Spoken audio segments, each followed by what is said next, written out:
প্রায় 2000 বছর আগে রোমান দার্শনিক সিসেরো লিখেছিলেন, যখন যুদ্ধ বাঁধে তখন আইন কানুন নীরব হয়ে যায়। আর 2025-এর ভারতে বিরোধীরা বলছে ওই আইনকে অস্ত্র করেই নাকি তাদের বিরুদ্ধে একেবারে যুদ্ধ ঘোষণা করেছে কেন্দ্রের শাসক। আর সেই নিয়েই প্রথম প্রশ্ন। প্রধানমন্ত্রী থেকে মুখ্যমন্ত্রী 30 দিনের বেশি গারদে থাকলেই খোয়াতে হবে পদ। কেন্দ্রীয় সরকারের বিল ঘিরে তুঙ্গে বিতর্ক। কিন্তু এই বিলে কি সত্যি সত্যি অপরাধ মুক্ত হবে রাজনীতি, নাকি প্রশস্ত হবে শাসকের প্রতিহিংসার পথ? দ্বিতীয় প্রশ্ন। কেন্দ্রীয় এজেন্সি দিয়ে বিরোধী মুখ্যমন্ত্রীদের গ্রেফতারের ছক, আশঙ্কা ইন্ডিয়া জোটে। আরও স্বচ্ছ হবে রাজনীতি, পাল্টা বিজেপি। তদন্তকারী সংস্থাগুলোর বিশ্বাসযোগ্যতা তলানিতে থাকার ফলেই কি এই বিল নিয়ে হাজারো প্রশ্ন উঠছে? তৃতীয় প্রশ্ন। মনে হচ্ছে মধ্যযুগে ফিরছি, বিল নিয়ে কটাক্ষ Rahul Gandhi. Super emergency post Mamata Bandyopadhyay. তদন্তে প্রমাণিত না হলে এজেন্সির বিরুদ্ধেও পদক্ষেপ চান অভিষেক বন্দ্যোপাধ্যায়। 48 ঘন্টা হেফাজতে থাকলে সাসপেন্ড নন সরকারি কর্মীরা, তাহলে কেনই বা ছাড় পাবেন মন্ত্রীরা? উঠছে প্রশ্ন। চতুর্থ। চাপ বাড়ল রাজ্যের কারামন্ত্রীর ওপর।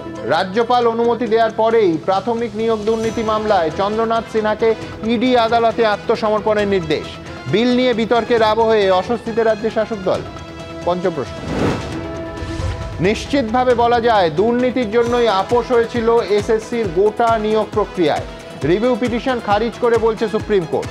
এবার কি 26,000 চাকরি বাতিলের দায় নেবে রাজ্য, নাকি নিশানায় থাকবে বিরোধীরাই?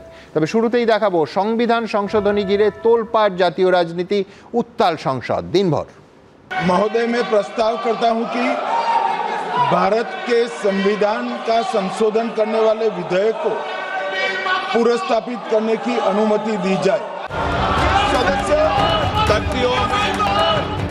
গুরুতর অভিযোগে গ্রেপ্তার হওয়ার পর 30 দিন হেফাজতে থাকলেই ছাড়তে হবে মন্ত্রিত্ব।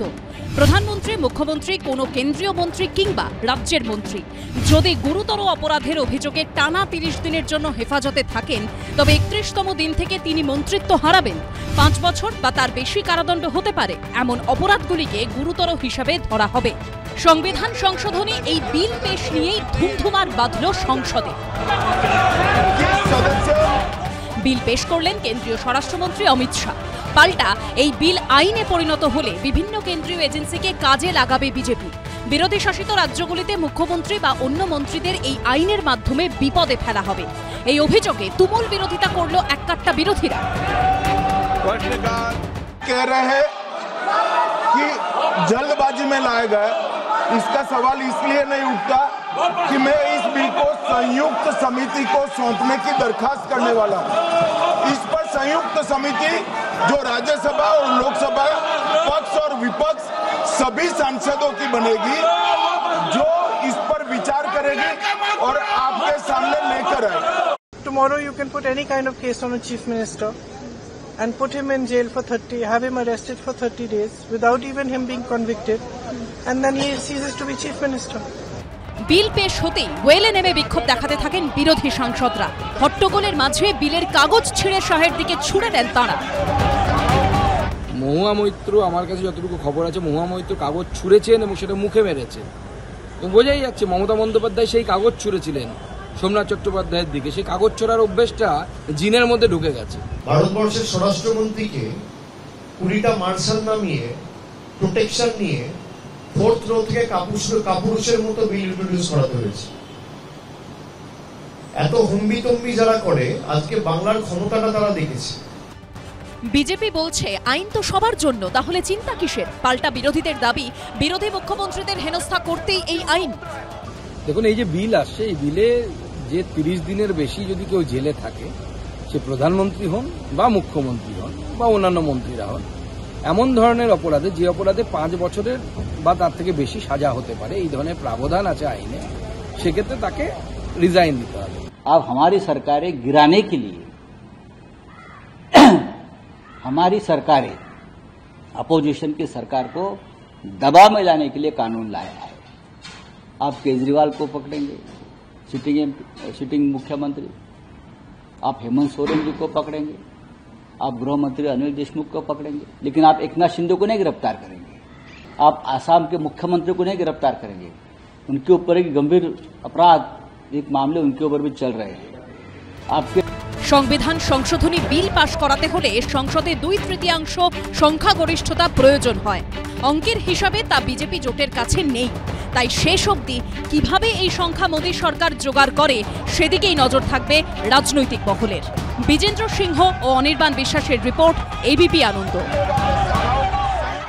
একটা বিল, 130তম সংবিধান সংশোধনী বিল। সেই 130তম সংবিধান সংশোধনী বিল অনুযায়ী 30 দিনের বেশি গারদে থাকলেই চেয়ার চলে যাবে যে কোনো মন্ত্রী, মুখ্যমন্ত্রী, এমনকি প্রধানমন্ত্রীর। দেশ জুড়ে মূল ঝড়টা উঠেছে এই অংশটাকে ঘিরে। এখন কথা হলো, উদ্দেশ্য কি এই বিলের? দুর্নীতিমুক্ত রাজনীতি নাকি বিরোধী মুক্ত রাজনীতি? আমার দুপক্ষের জন্যই প্রচুর প্রশ্ন আছে। প্রথমে বিজেপির মুখপাত্র কেয়া ঘোষের কাছে আসব। তৃণমূল সহ বিরোধীদের বক্তব্য, যাদের ভোটে হারানো যায় না, এই রকম বিরোধী মুখ্যমন্ত্রীদের কেন্দ্রীয় এজেন্সিকে কাজে লাগিয়ে গ্রেফতার করে পদ থেকে সরিয়ে সরকার ফেলার চক্রান্ত করতেই এই বিল আনা হয়েছে। এবং তার সঙ্গে বিরোধীদের আরও বক্তব্য, এই বিল যিনি এনেছেন সেই অমিত শাহ নিজেই 83 দিন জেলে ছিলেন। সুপার এমার্জেন্সি বলছেন মমতা বন্দ্যোপাধ্যায়। কেয়া, সবার আগে বলি, আপনি যখন বললেন 130তম সংশোধন, অর্থাৎ এর আগে 129 বার হয়েছে, তা 130তম বারে এত হইহুল্লোড় কেন? যারা নিজেদের সততার প্রতিমূর্তি বলেন, তাদের কি তাহলে সেই জায়গাটা আঘাত হানা হচ্ছে এই বিলের দ্বারা? ভয়টা কোথায়? হইহুল্লোড়টা একটাই কারণে, যখন বলা হয়েছে জেল।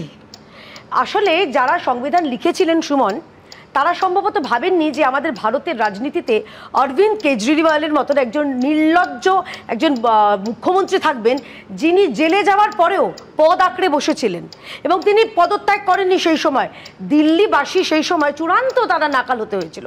তারা পরিষেবা ইন্টারেস্টিং। তুমি যে উদাহরণ আর যেখান থেকে শুরু করলে, আমি জানি না আইপ্যাকের সঙ্গে তোমার কি সম্পর্ক, কিন্তু আইপ্যাকের প্রাক্তন শীর্ষকর্তা প্রশান্ত কিশোর আজকে হুবহু এই কথাগুলোই বলেছেন। যোগাযোগ আছে নাকি? আমার তো আইপ্যাকের প্রাক্তন শীর্ষকর্তা কি বলেছেন আমি জানি না, কিন্তু আমি বলছি যে আমার যে কথাটা গ্রেট ম্যান থিঙ্ক অ্যালাইক কি আমি জানি না অবশ্য। আর প্রাক্তনের ব্যাপারে বাবা নাইবা বললাম, কারণ এখানে আবার তৃণমূলেরও ব্যথা হবে। কিন্তু বিষয়টা হচ্ছে অন্য, যে কেজরিওয়াল তিনি যেভাবে পদ আঁকড়ে বসেছিলেন। আচ্ছা, আমরা চলে আসি পশ্চিমবঙ্গে। পশ্চিমবঙ্গে ভয় কেন তৃণমূলের?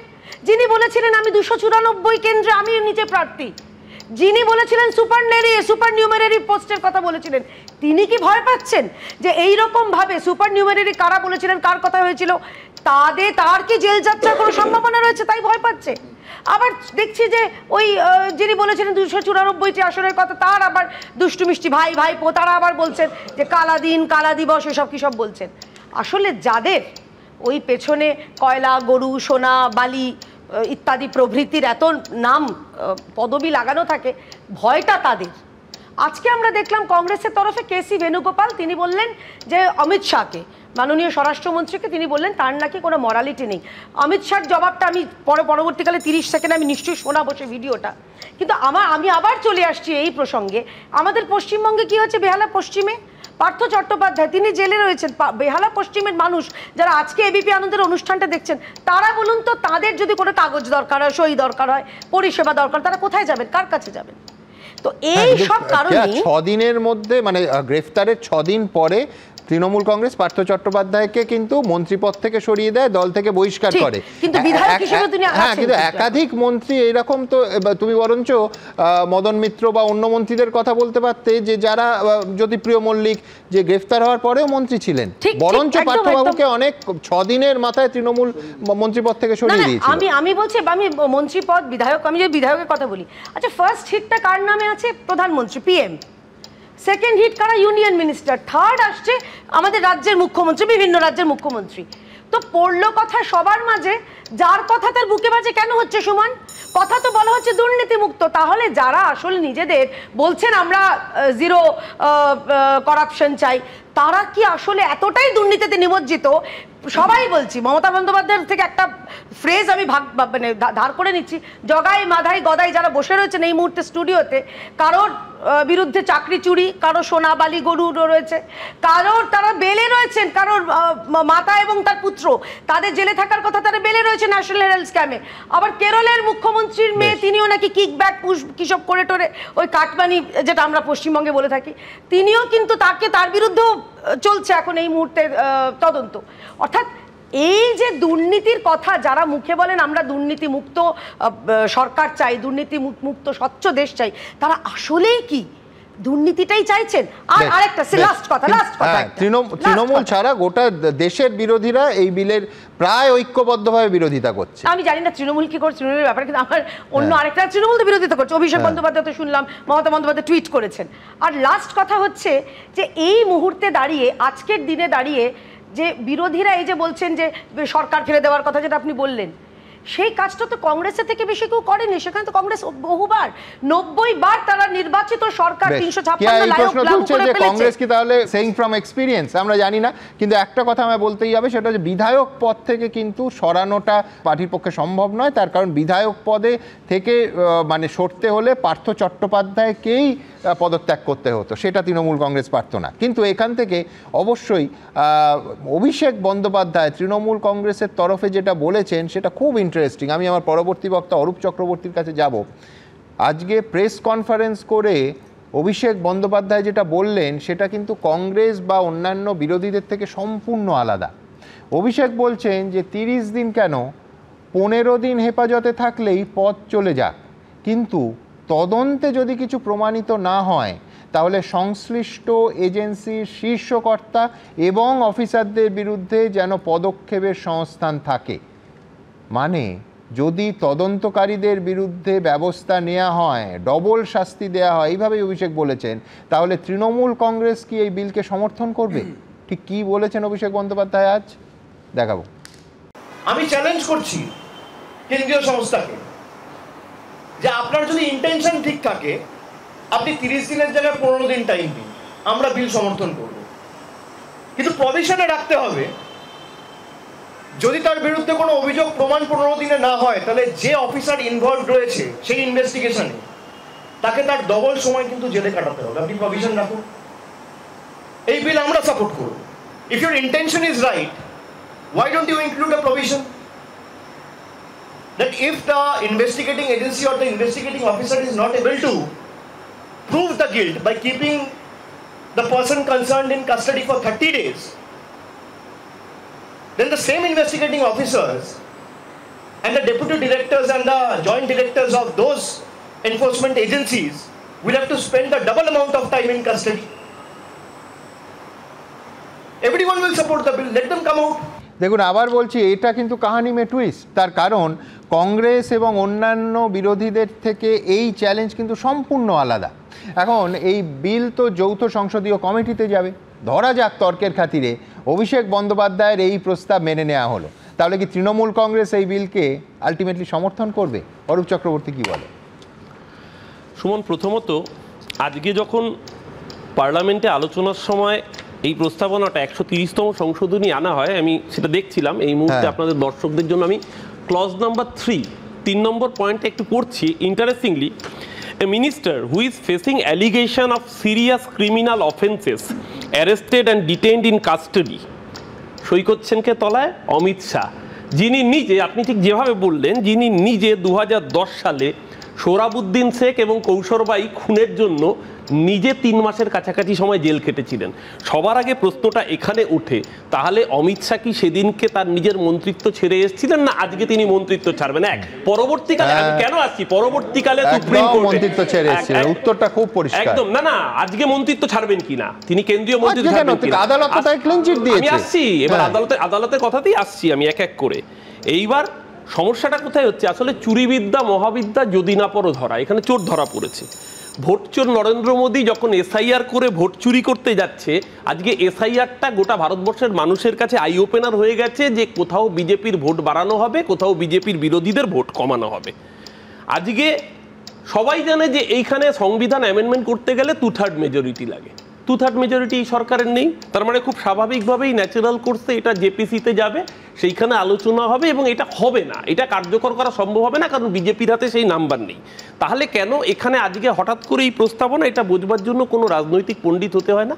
এটা করা একটাই উদ্দেশ্য, যখন এসআইআর নিয়ে পার্লামেন্টে সরকার কোণঠাসা, নির্বাচন কমিশন কার্যত চুরিগুলোর এক্সপ্লানেশন দিতে পারছে না এবং প্রতিদিন প্রকাশ্যে বেআব্রু হয়ে যাচ্ছেন, সেই জায়গায় দাঁড়িয়ে আজকে ফেস সেভিং এর জন্য এই নতুন নাটক সস্তার নাটক, যার জন্য চ্যালেঞ্জটা জেপিসিতে গেল, অভিষেক বন্দ্যোপাধ্যায়ের এই প্রস্তাব গৃহীত হলো যে একেবারে প্রমাণ না করতে পারলে তদন্তকারী এজেন্সির শীর্ষকর্তা থেকে অফিসার তাদের শাস্তি হবে, হয়তো ডাবল শাস্তি হবে। তৃণমূল সমর্থন করবে? এবার আমি আসছি, টু-থার্ড মেজরিটির কাছাকাছি হয়ে যাবে এবার আসছি তৃণমূল সমর্থন করলে। একটু আগে কেয়া দেবী বিজেপির মুখপাত্র বলার সময় কেজরিওয়ালের উদাহরণ টানলেন। কেজরিওয়ালকে কিভাবে অ্যারেস্ট করা হয়েছিল সারা ভারতবর্ষের মানুষ দেখেছে, এবং ঘটনাচক্রে সেটাও যদি মামলা না হতো, মানুষের সামনে আসতো না, সেই মামলাটা লড়েছিলেন প্রশান্ত ভূষণ। কি মামলা? আমরা সকলেই জানি যে ইলেকটোরাল বন্ডের মামলা। যেই মামলার পরে জানা গিয়েছিল আলফা নিউমেরিক কোড পাওয়ার পরে যে অরবিন্দ ফার্মার মালিক শরৎ রেড্ডি, তাকে কিভাবে করানো হয়েছিল, রাজসাক্ষী বানানো হয়েছিল, 13 বার তার বেল ডিনাই করা হয়েছিল ইডির পক্ষ থেকে, এবং 14তম বার যখন সে বেরোয় তারপরে সে সাক্ষী দেয় যে কেজরিওয়ালের বিরুদ্ধে। এবং তার পরবর্তীতে অরূপ, এখানে যেহেতু কেজরিওয়ালের হয়ে তুমি ওকালতি করছো, না এটা আমার বলতে হবে তথ্যের খাতিরে যে কেজরিওয়ালের জামিন একাধিকবার, অন্তত হাফ ডজন বার আদালতে খারিজ হয়ে গেছে, ফাইনালি সুপ্রিম কোর্টের, এবং এখনো সেই মামলা চলছে, রায় হয়নি। না সুপ্রিম কোর্টের কাছে তো এজেন্সি ভর্ৎসিত হয়েছে, জামিন পেয়েছে, ভর্ৎসিত হয়েছে এজেন্সি। শুধু তাই না, হেমন্ত সোরেনের ঘটনা আমাদের প্রতিবেশী রাজ্য, আপনি কতগুলো ঘটনা উদাহরণ পারবেন সারা ভারতবর্ষ ব্যাপী, যেখানে উল্টো দিকে ঠিক প্যারালালি যদি আপনি দেখেন, আসামের বুকে হেমন্ত বিশ্ব শর্মাকে চোর আমরা বলিনি। হেমন্ত বিশ্ব শর্মা রোজ ভ্যালি চিটফান্ড 800 কোটি টাকার দুর্নীতি বিজেপি অভিযোগ করেছিল, ইডি তদন্ত করছিল। আজকে হেমন্ত বিশ্ব শর্মা আসামের মুখ্যমন্ত্রী। ঠিক যেভাবে এ রাজ্যের বুকে লিডার অফ অপোজিশনকে চোর এই কেয়া দেবীর দলের নেতৃত্বরা বলেছিল কাঁথিতে মিটিং করে 2016 সালের বিধানসভা নির্বাচনে নারদার ঘুষখোর, সারদার তোলাবাজ, শুভেন্দু অধিকারী আমরা বলিনি, কেয়া দেবীর দল বলেছিল, তাকে আজকে লিডার অফ অপোজিশন বানিয়েছে। আসলে এই বিলটা আনার উদ্দেশ্য দুটো। এখানে নরেন্দ্র মোদী সরকার নিজেই নড়বড় করছে, এখানে বিরোধীদের থেকেও বেশি নরেন্দ্র মোদীকে চাপে রাখতে হবে নিজের দুই পঙ্গু হয়ে যাওয়া দুই শরিককে, যাদের উপর ভর করে, ক্রাচের উপর ভর করে সরকার টিকিয়ে রাখতে হবে। এক, দ্বিতীয় কথা এসআইআর থেকে নজর ঘোরাতে হবে, মানুষের সামনে ভোট চুরি যাতে ধরা না পড়ে। তৃতীয় কথা বিরোধীদেরকে কন্ট্রোল করতে হবে। দুটো কথা, একটা হচ্ছে শুভেন্দু অধিকারীর উদাহরণ চমৎকার অরূপ দিল, আমি বলছি পাশাপাশি রাজীব বন্দ্যোপাধ্যায়ের উদাহরণটাও তো একই রকম, যে একেবারে অবস্থান বদলের সঙ্গে সঙ্গে দল, সেটা বিজেপি হতে পারে, তৃণমূল হতে পারে, তাদের অবস্থান সম্পূর্ণ পাল্টে যায়। আর হেমন্ত সোরেনের কথাটা কিন্তু বলতে হবে যে অরবিন্দ কেজরিওয়াল আর হেমন্ত সোরেনের এই ক্ষেত্রে, এই বিলের ক্ষেত্রে এক নয়, তার কারণ হেমন্ত সোরেন পদত্যাগ করে তারপর জেলে গেছিলেন। দুটো ক্ষেত্রে একই ব্যাপার হয়েছে। এই যে বিরোধীরা বারে বারে বলছে সরকার ফেলে দেওয়া, কেজরিওয়ালের সরকার বা হেমন্ত সোরেন সরকার কি কেন্দ্রীয় সরকার ফেলে দিয়েছিল? ফেলেনি। আসলে এরা যেরকম ভাবে একটা ভয় তুলতে চাইছে। আর অরূপকে আরেকটা কথা বলতে চাই, এই যে এরা বলছে না নজর ঘোরানোর, এটা এদের থেকে ভালো কে জানবে? এই রাজ্যে যখন যোগ্য শিক্ষকরা রাস্তায় মার খাচ্ছে, 2022-এর টেটের চাকরি প্রার্থীরা তাদের বাড়ি থেকে টেনে এনে গ্রেপ্তার করা হচ্ছে, অন্তঃসত্ত্বা চাকরি প্রার্থীদের পেটে লাথি মারা হচ্ছে, মমতা বন্দ্যোপাধ্যায় তখন বাংলা বাঙালি নিয়ে বলছেন, অথচ এই রাজ্যের বাঙালিদের সব থেকে খারাপ করে রেখেছে এই তৃণমূল সরকার। তো তারা বলবে না। পরিশেষে আরেকটা কথা বলতে চাই, চোরে চোরে বাস্তুত ভাই, তাই কেজরিওয়ালের প্রতি সমদর ব্যতীত হবেনি। অরবিন্দ কেজরিওয়াল পার্টি আমি আলাদা করে আসবো, কিন্তু তার আগে অরূপ চক্রবর্তী। সুমন, প্রথমত হচ্ছে এই বিলটা আসার আগে বিজেপির উচিত নিজেদের দিকে চ্যারিটি বিগিনস এট হোম। বিজেপির নিজের ক্যাবিনেটের কতজন দাগি এবং অভিযুক্ত এবং ফৌজদারি মামলা, এটা জেনে বিজেপি করছে। না ভালো তো, তাহলে তোমরা চেপে ধরতে পারবে যে আপনি আচরি ধর্ম পরে শিখাও। এখানেই সমস্যাটা কোথায়? এজেন্সি তদন্ত করতে। আজকে ধরুন আমি একটা উদাহরণ দিই আপনাকে, রাহুল গান্ধী, তাকে সুরাট কোর্ট 2023 সালে একটি মামলায় 2 বছরের জন্য অভিযুক্ত না, তাকে সাজা ঘোষণা করে। এবং আমরা সকলে জানি 2 বছরের বেশি অভিযুক্ত হলে তার সাংবিধানিক জায়গাটা নষ্ট হয়ে যায়, সাংসদ পদ চলে যায়, এবং সেক্ষেত্রে আবার সুপ্রিম কোর্টে মামলা হয়। এবং কি করে জুডিশিয়ারিকে কাজে লাগে? সমস্যাটা কোথায় হচ্ছে সুমন জানেন? আজকে আপনি বিচারের শেষ জায়গা, মানুষের শেষ আস্থার জায়গা কাজে লাগিয়ে বলছে, মানে এদের চমৎকার। হ্যাঁ নিশ্চয়ই, এই বাক্যটা আমি সরিয়ে রাখলাম আমার নিজের জন্য। হ্যাঁ, যখন আপনাদের হয়ে বলেন না, যখনই আপনাদের হয়ে যখন ভার্ডিক্ট হয়, তখন সুপ্রিম কোর্ট ভালো, হাইকোর্ট ভালো, হাইকোর্টের জাস্টিস থেকে বিচারপতি থেকে বিজেপির এমপি হচ্ছে, আর এখন বিজেপির মুখপাত্র হয়ে যাচ্ছেন জুডিশিয়ারি। মুম্বাইয়ের বুকে বিচারপতি হচ্ছেন যিনি, তিনি কদিন আগে বিজেপির মুখপাত্র ছিলেন। এই এক্সাম্পল তারা শেষ হচ্ছে। আজকে বলুন আপনি কোন বিচারের আমি বলছি তোমার কি ধারণা কে আর শিগগির বিচার বিভাগে চলে যেতে পারে? আমি সেটা বলছি না, বিজেপি একটা অদ্ভুত এক্সাম্পল সেট করেছে। আমি এত গুরুত্বপূর্ণ জিনিসে আর রসিকতা করব না, এখানে থেকে আমি বিচার বিভাগ এবং অরবিন্দ কেজরিওয়াল আমি একটু সরিয়ে রাখলাম, কেন আপনাদের দেখাবো। কিন্তু তার আগে আজকে গোটা দিন এই সংসদ কিভাবে উত্তপ্ত হয়ে উঠলো এবং অমিত শাহ বক্তৃতা যখন চলছিল বিলের কপি ছিঁড়ে তার দিকে ছুঁড়েও মারা হলো। ঠিক কী ছিল গোটা দিনের সংসদের ছবিটা দেখাবো। আম আদমি পার্টির অরবিন্দ কেজরিওয়াল থেকে মনীষ সিসোদিয়া কিংবা সত্যেন্দ্র জৈন জেলে বসে মুখ্যমন্ত্রী কিংবা মন্ত্রীর দায়িত্ব পালনের নজির সাম্প্রতিককালে একাধিকবার মিলেছে। এই আবহে সংসদে সংবিধান সংশোধনী বিল পেশ করলেন অমিত শাহ। এই বিল অনুযায়ী যদি কেন্দ্র বা রাজ্যের কোনো মন্ত্রী যিনি 5 বছর বা তার বেশি কারাদণ্ডের শাস্তিযোগ্য অপরাধের অভিযোগে গ্রেপ্তার হন এবং 30 দিন হেফাজতে থাকেন, তাহলে হেফাজতে নেওয়ার 31 দিনের মধ্যে প্রধানমন্ত্রীর পরামর্শ অনুযায়ী তাকে তার পদ থেকে অপসারণ করবেন রাষ্ট্রপতি।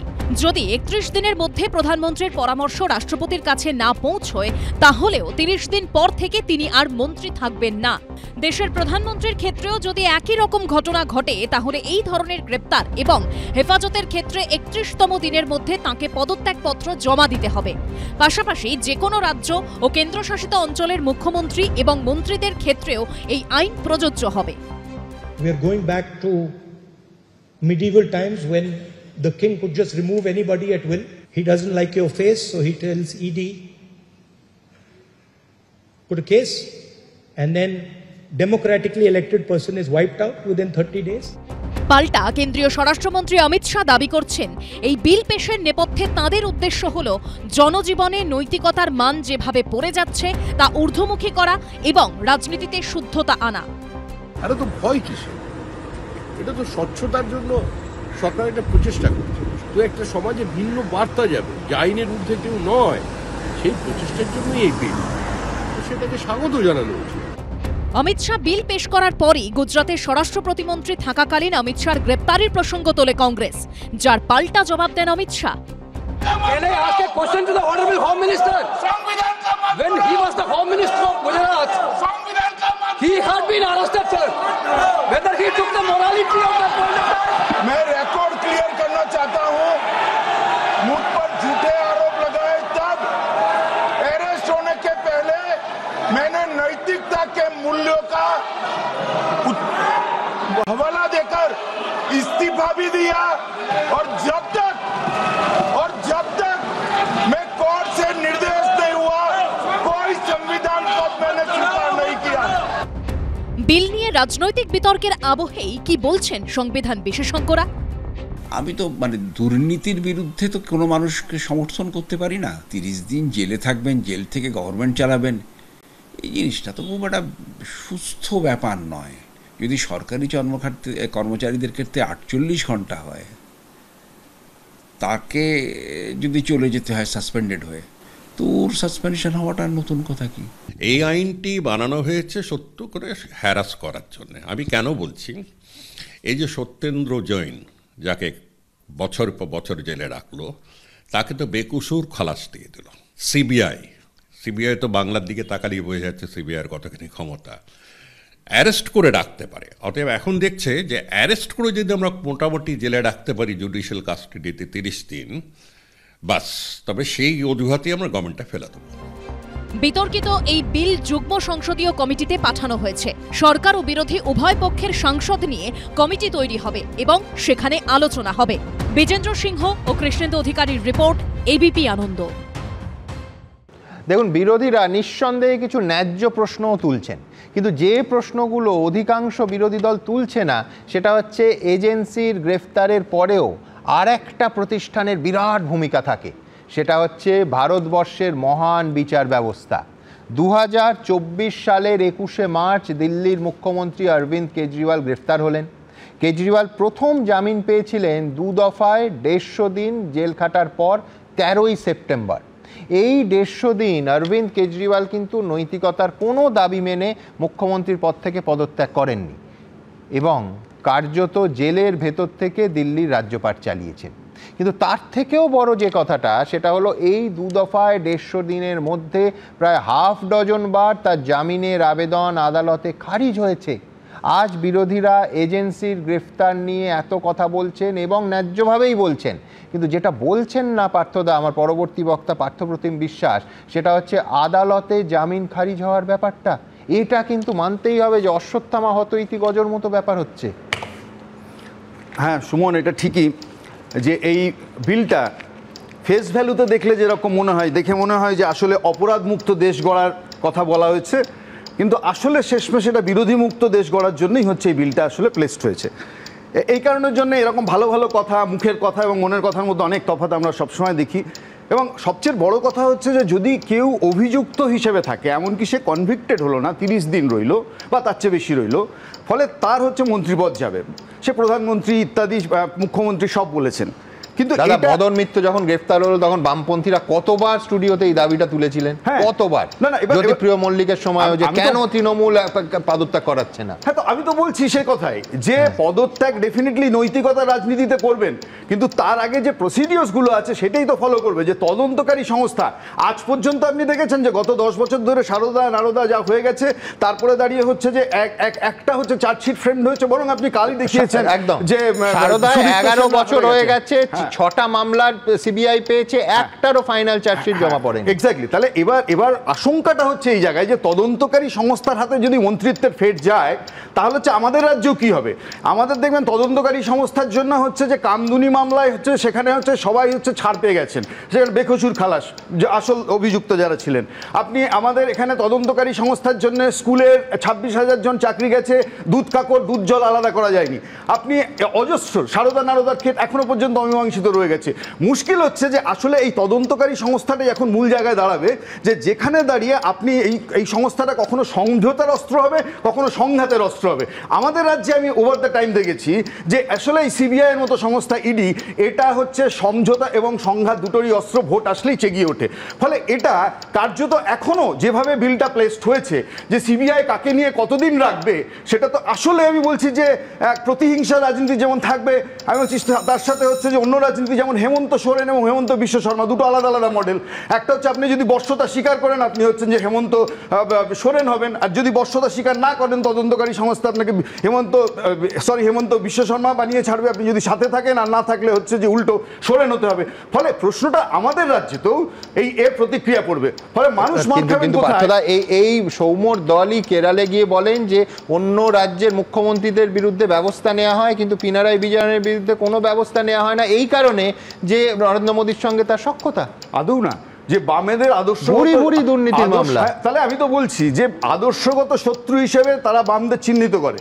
ফলে সেখানে দাঁড়িয়ে কেরলের মুখ্যমন্ত্রীর বিরুদ্ধে ব্যবস্থা নিতে পারছেন না, মানে ব্যবস্থা নেওয়ার মতো কিছু নেই। ফলে যেখানে আছে সেই জায়গাকে নিতে পারছেন। এবার পশ্চিমবঙ্গে আমি আপনাকে বলছি যে সেখানে তো আসলে এই সমঝোতাটা তৈরি হয়ে যাচ্ছে, সেটিং বলতে যা বোঝায়। এখন আসলে আপনার যেটা দাঁড়াবে যে এই যে সিবিআই তদন্তকারী সংস্থা, যাকে দিয়ে আপনি প্রমাণ করবেন যে 30 দিন থাকবে না 35 দিন থাকবে, তার উপর নির্ভর করবে যে আসলে ফেটটা কি। ফলে বিরোধীদেরও আমি বলছি যে রাজ্যে দেশে হচ্ছে আমাদের নরেন্দ্র মোদী নিয়ন্ত্রণের যে রাজনীতি করতেন, পোলারাইজেশনের যে রাজনীতি করতেন, সেটার একটা নতুন মডেল এটা তৈরি হবে। যদি আপনি শাসকের সাথে থাকতে চান, অর্থাৎ বিরোধী শূন্য ভারতে, তাহলে আপনাকে শাসকের সুরে সুর মেলাতে হবে, নাহলে কিন্তু এজেন্সি রাজ আপনার পেছন পেছন ধাওয়া করবে। এবং এটাই, এবং সংবিধান সংশোধনের দরকার হয় না। শুনুন, সংবিধান সংশোধন আমি আপনাকে সুমন বলতে পারি যে পাত্রে রাখবেন না আইনকে, সেই পাত্রের আকার ধারণ করে। নাহলে ভারতবর্ষের প্রধানমন্ত্রী কখনো পোশাক দেখলে নাগরিক চেনা যায়, এই কথা যেমন বলেছেন। কিন্তু পাশাপাশি অরবিন্দ কেজরিওয়াল 150 দিন জেলের ভেতর থেকে দিল্লিটা তো চালালেন, 150 দিন, অর্থাৎ আইন তো নেই। মানে চাইলে আপনি জেলের ভেতর থেকে রাজ্যপাট চালাতে পারেন। আবারও বলছি, নৈতিকতার প্রশ্নটা এক জিনিস, আপনি যেটা বলছেন কেউ তো মানছে না, নৈতিকতার প্রশ্ন বাড়িতে রেখে দিচ্ছে। নৈতিকতার প্রশ্ন আর অমিত শাহ তোলা নৈতিকতার প্রশ্ন তো আমি একভাবে দেখতে পারি না। ফলে আসলে যারা নৈতিকতার পাঠ দেবেন তারাই অনৈতিক। 170 জন পার্লামেন্ট এমন বসে আছেন যাদের হচ্ছে 5 বছরের বেশি মেয়াদে কি বলবো যে জেল খাটার কথা, এরকম লোক আছেন 170 পিপল এই পার্লামেন্টে। তারা নিয়ে আসছেন আজকের এই হচ্ছে যে। আমি পার্থদাকে ধন্যবাদ জানাবো, পার্থদা ভেবেই নিয়েছেন যে আজীবন পার্থদারা বিরোধী থাকবেন। মানে আমরাই যে ক্ষমতায় থাকবো বছরের পর বছর, দশকের পর দশক, তা নাহলে বিরোধীর কথাটা বলতেন না। আমার প্রশ্ন হচ্ছে আমরা ক্ষমতায় গেলে এটা আমাদের অস্ত্র হবে। সরকারি আছে, ধরুন কালকে থাকলাম না বা পরশু থাকলাম না, তখন তো সেই ফায়দাটা নিতে পারবেন না। এরা এইভাবে ভাবছেন না, ধরেই নিয়েছেন। আমি ধন্যবাদ জানাচ্ছি, ধরেই নিয়েছেন আজীবন বিরোধী থাকবেন, রাজ্যেও থাকবেন, কেন্দ্রেও থাকবেন। কিন্তু ক্ষমতায় থাকার এতটাই অনিশ্চিত হয়ে পড়েছে কেয়ার দলে যে ক্ষমতায় থাকতে গেলে পারপিচুয়ালি ক্ষমতায় থাকতে গেলে ফলে এখানে যে দেশের সব লোককে টুটি ধরবো, টুটি ধরার জন্য এটা তো বিরোধী মুক্ত দেশের লক্ষ্য। আমি তো বললাম আপনারা ভয় পাচ্ছেন, আপনারা আর ফিরবেন কিনা ভয় পাচ্ছেন।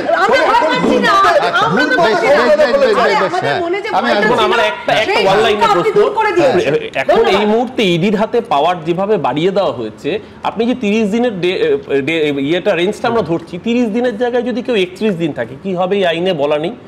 32 দিন থাকলে 35 দিন থাকলে কি হয় বলা নেই, বা 29 দিনের মাঝে কেউ ছেড়ে দিতে হবে, 30 ক্রস করলেই আমি কেন বলছি এই কারণে এই প্রসঙ্গটা উঠছে। আজকে ধরুন ইডির হাতে যেই ক্ষমতা দেওয়া রয়েছে পিএমএলএ অ্যাক্টে, যে কাউকেই চাইলে ইডি 45 দিন 60 দিন 100 দিন 300 দিন অবধি রাখতে পারছে। হ্যাঁ, সেই ক্ষমতা ইডির হাতে দেওয়া রয়েছে। এবার এই ক্ষমতাটা তো বারংবার আমরা মিসইউজ হতে দেখেছি।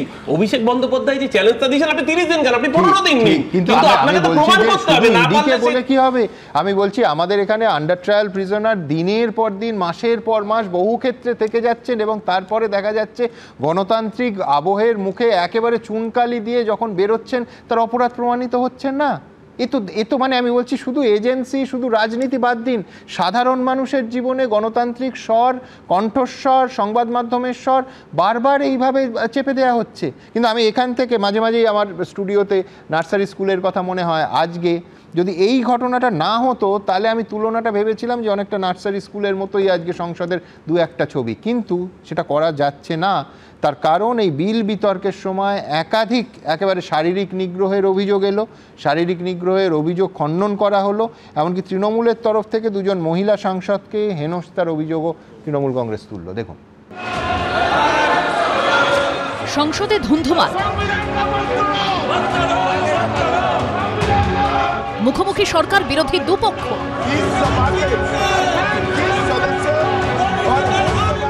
এরই মধ্যে 2 কেন্দ্রীয় মন্ত্রীর বিরুদ্ধে বিস্ফোরক অভিযোগ করল তৃণমূল।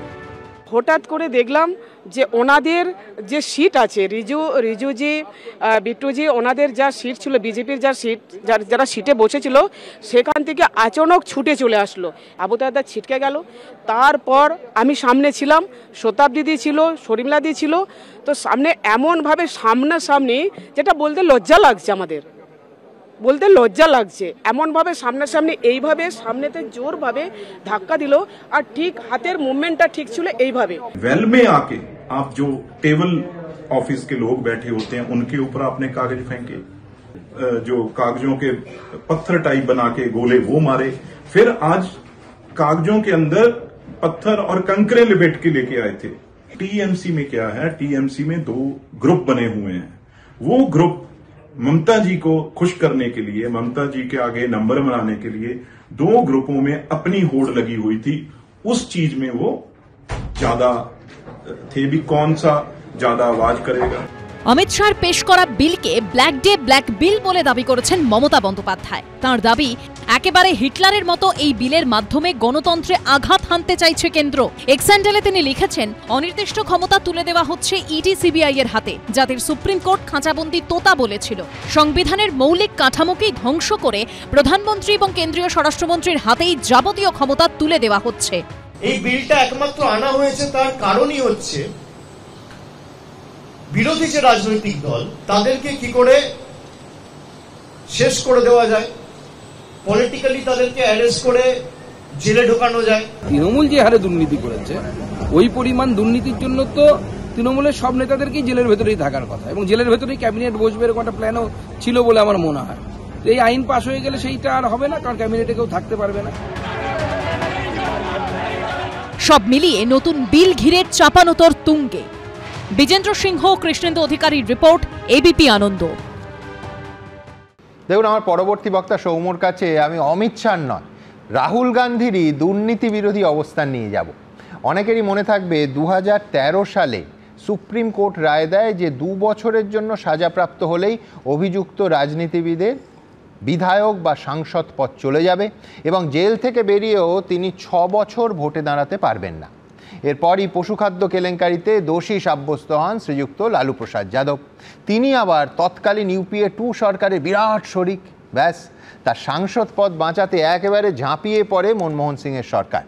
দোষী সাব্যস্ত জনপ্রতিনিধিদের রক্ষা কবচ দিতে, মানে কার্যত লালুকে বাঁচাতে অর্ডিন্যান্স আনার পরিকল্পনা করেছিলেন তৎকালীন প্রধানমন্ত্রী মনমোহন সিং। কিন্তু ওই 2013 সালে একেবারে প্রেস কনফারেন্স করে, বিতর্কিত প্রেস কনফারেন্স বহুবার তারপরে দেখিয়েছি, এই অর্ডিন্যান্সটা প্রকাশ্যে ছিঁড়ে ফেলে দেন রাহুল গান্ধী। কংগ্রেসের তৎকালীন ভাইস প্রেসিডেন্ট রাহুল গান্ধী তখন ঠিক কী বলেছিলেন সেই প্রেস কনফারেন্সে দেখাবো। My opinion on the ordinance is that it's complete nonsense and that it should be torn up and thrown out. That's my opinion, my personal opinion on the ordinance. I'll repeat it for you. My opinion on the ordinance is that it should be torn up and thrown away. হ্যাঁ, বিতর্কিত। অনেকেই তখন বলেছিলেন যে Rahul Gandhi image build up করছেন, কিন্তু সৌম্যর কাছে আমার প্রশ্ন একটাই, যে দুর্নীতির বিরুদ্ধে এই জোরালো অবস্থান রাহুল গান্ধীর কংগ্রেস আজকেই 2025 সালে কি দেখাতে পারছে?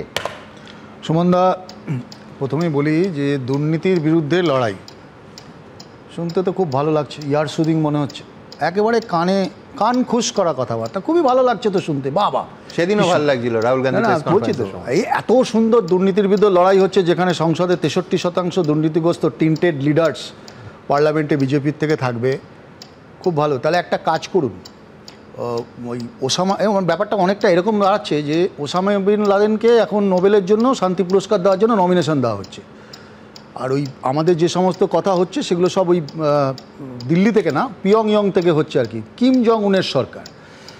আচ্ছা, আমি বলছি যে ভারতবর্ষে তার মানে কি আপনি সিবিআই ইডিকে ক্ষমতা দিচ্ছেন, এতটা পাওয়ার দিচ্ছেন, মানে কি সিবিআই ইডি ঠিক করবে যে কে দুর্নীতিগ্রস্ত, যদি চার্জশিট না দিতে পারে তাহলে এই বিষয়গুলো তুলে দিন না। আর্টিকেল 21 বিলে কিন্তু সিবিআই আমি বলছি কোনো রোল সম্পর্কে একটা 30 দিনের যে ব্যাপারটা দিচ্ছেন, তাহলে প্রসেস ক্লজ যেটা থাকছে আর্টিকেল 21-এ, তাহলে আপনি এফআইআর বিষয়টা কোথায় যাবে আমি প্রশ্ন রাখছি, অ্যারেস্ট কোথায় যাবে, আমি বলছি চার্জশিটের বিষয়টা কোথায় থাকবে, ইভেন ফ্রেমিং চার্জশিট হওয়ার পরেও, চার্জশিট ফ্রেম করার পরেও গিল্টি প্রমাণ করা পর্যন্ত, তাহলে একটা মানুষকে এই 30 দিনের ক্লজে আপনি এতটাই আপার হ্যান্ড দিলেন, সে যদি অপরাধী প্রমাণ করা যায় তার সে জায়গায় কী হবে, এটা কোনো ক্ল্যারিটি নেই। এই সৌম্য, পার্থবাবু যখন জেলে গেছিলেন আজ অবধি কিন্তু অপরাধ প্রমাণ হয়নি। আমি বলছি তাহলে দায় না মদন মিত্রের হয়েছে, আমি বলছি যে সব সাবজুডিস। আপনি তো এটাও দেখেছেন, তোমরা তো দুর্নীতির অভিযোগে তৃণমূলের বিরুদ্ধে আকাশ বাতাস কাঁপিয়ে দাও। পরিষ্কার আপনাকে এই কথা বলছি, আপনি তো এটাও দেখেছেন সারা ভারতবর্ষে এই 75-76 বছরে প্রথম যে সুপ্রিম কোর্টের 5 জন বিচারপতি দাঁড়িয়ে প্রেস কনফারেন্স করছে, দেখেননি? হ্যাঁ, কিন্তু তুমি যেটা বলছো তার মানে কোনো মন্ত্রী, আমি মুখ্যমন্ত্রী প্রধানমন্ত্রীও বাদ দিচ্ছি, কোনো মন্ত্রী জেলের ভেতর থেকে তার রাজ্যপাঠ চালাতে পারেন না? আমি সেটা বলছি না, আমি শুধু প্রশ্ন করছি, আমি প্রশ্ন করছি এটাই, তাহলে ভারতবর্ষের এই বৃহত্তর গণতন্ত্রে আপনি সরকারি দলকে এমন একটা ক্ষমতা দিচ্ছেন, তিনি যদি মনে করেন, এস্টাবলিশমেন্টকে এত বড় একটা ক্ষমতা দিচ্ছেন, তিনি যদি মনে করেন আমার যাকে মনে হবে আমি আজকে তাকে রাজনীতিতে যদি তাকে হারাতে না পারি তাকে আমি টেন্টেড করে দেবো, আমার কাছে এই ক্ষমতা, এই পাওয়ার আপনি এক্সারসাইজ করতে দিলেন সিবিআই ইডি বা অন্য সংস্থা, সেটা রাজ্যে হোক অন্য জায়গায় হোক, তাহলে আমি চাইবো যে কালকে আমি ওকে পারছি না, ওকে তাড়িয়ে দেবো, 30 দিনের বেশি একটার পর একটা মামলা দেবো। আপনি এনডিপিএস কেস দেখেননি পশ্চিমবঙ্গে কত কিছু হচ্ছে, অন্য জায়গা থেকে দেবো না? তাহলে এজেন্সি যখন তৃণমূল কংগ্রেসকে গ্রেফতার করে তখন তো এজেন্সির পাশে প্রদেশ কংগ্রেস থাকে। তার কারণটা কি? তার কারণ যে আমরা পশ্চিমবঙ্গে প্রতিনিয়ত দেখছি, পশ্চিমবঙ্গে যে দৃশ্যটা দেখা যায় সেটা আপনিও আমার সাথে অস্বীকার, দিনের পর দিন প্রতিনিধিদের ভোট আসলে পরিযায়ী পাখিদের মতো সিবিআই ইডি একটা করে মামলা নিয়ে আসে, একটা করে মন্ত্রীদের দরে, তারপরে ভোট মিটে গেলে রাজনৈতিক প্রোডাক্ট হিসেবে তাকে ছেড়ে দেওয়া হয়। ভোট মিটে গেছে এখন, ফলে এখন যে যার মতো, আপনি বলুন তো একটা তদন্ত আপনি দেখেছেন 2011 সালের পরে একজন তো দিনের আলো দেখেছে যে সিবিআই ইডি করেছে? ঠিক সৌম্য, তোমার মনে থাকবে যে কেজরিওয়ালের জন্য আজ কংগ্রেস চোখের জল ফেলছে, আমি পরের পর আর্কাইভে দিল্লির কংগ্রেস নেতাদের বক্তব্য দেখাবো, যারা প্রতিদিন দাবি করতেন যে কেজরিওয়াল আবগারি দুর্নীতির সরাসরি বেনিফিশিয়ারি, টাকা খেয়েছেন এই ভাষায়। আমি কোনো ইনসিডেন্টে না গিয়ে পরিষ্কার একটা কথা বলি যে আমাদের দেশের জুডিশিয়ারির সাথে যে কনফ্লিক্ট, পার্লামেন্টারি ডেমোক্রেসিকে যে ছোট করে দেখানো হচ্ছে এবং জুডিশিয়ারিকে যে ছোট করে দেখানো হচ্ছে, এর মধ্যে দিয়ে ভারতবর্ষের গণতন্ত্রকে ভেঙে দেওয়ার চেষ্টা করা হচ্ছে এবং ভারতবর্ষের মধ্যে যে বিরোধীদের যে কণ্ঠস্বর, এলিমিনেশন অফ অপোজিশন, এটা পরিষ্কার প্রতিষ্ঠিত করার জন্য এই বিলটা জানে যে এই বিলটা পাস হবে না, তাও নিয়ে এসছে। তার কারণ SIR এ ধরা পড়ে গেছে, সরাসরি ধরা পড়ে গেছে। নজর ঘোরাতে হবে, এই নজর ঘোরানোর প্রক্রিয়াতে আজকে এই জায়গায় আমি যাবো সবার কাছে। সৌম্য বলছে যে SIR বিতর্ক থেকে নজর ঘোরাতে এই বিল নিয়ে আসা হয়েছে, নোয়িং ফুললি ওয়েল যে লোকসভা বা রাজ্যসভা এই বিল যেহেতু 2/3 মেজরিটি লাগে পাশ করানো যাবে না। কিন্তু আমার সৌম্যর কাছে পরের প্রশ্ন, ছোট্ট প্রশ্ন থাকবে যে শশী থারুর এখনো কংগ্রেসে আছেন তো? সৌম্য কনফার্ম করেছে শশী থারুর, আমি যাচ্ছি তোমার কাছেই যাবো। শশী থারুর কংগ্রেসে আছে, সৌম্য কনফার্ম করলো। আসলে আমার গুলিয়ে গেছিল, তার কারণ আজকে শশী থারুরের যে বক্তব্য পেলাম সে তো আবার ঠিক সৌম্যর সঙ্গে মিলছে না। দেখুন কিন্তু কংগ্রেসে কার সঙ্গে কারিবা মেলে, আমি শশী থারুর কি বলেছেন দেখি। As far as I'm concerned, I don't know those bills well enough to give you a comment. On the face of it, it seems reasonable that anyone who does anything wrong should be liable to punishment and should not be holding a high constitutional office or a political office. I think that makes sense.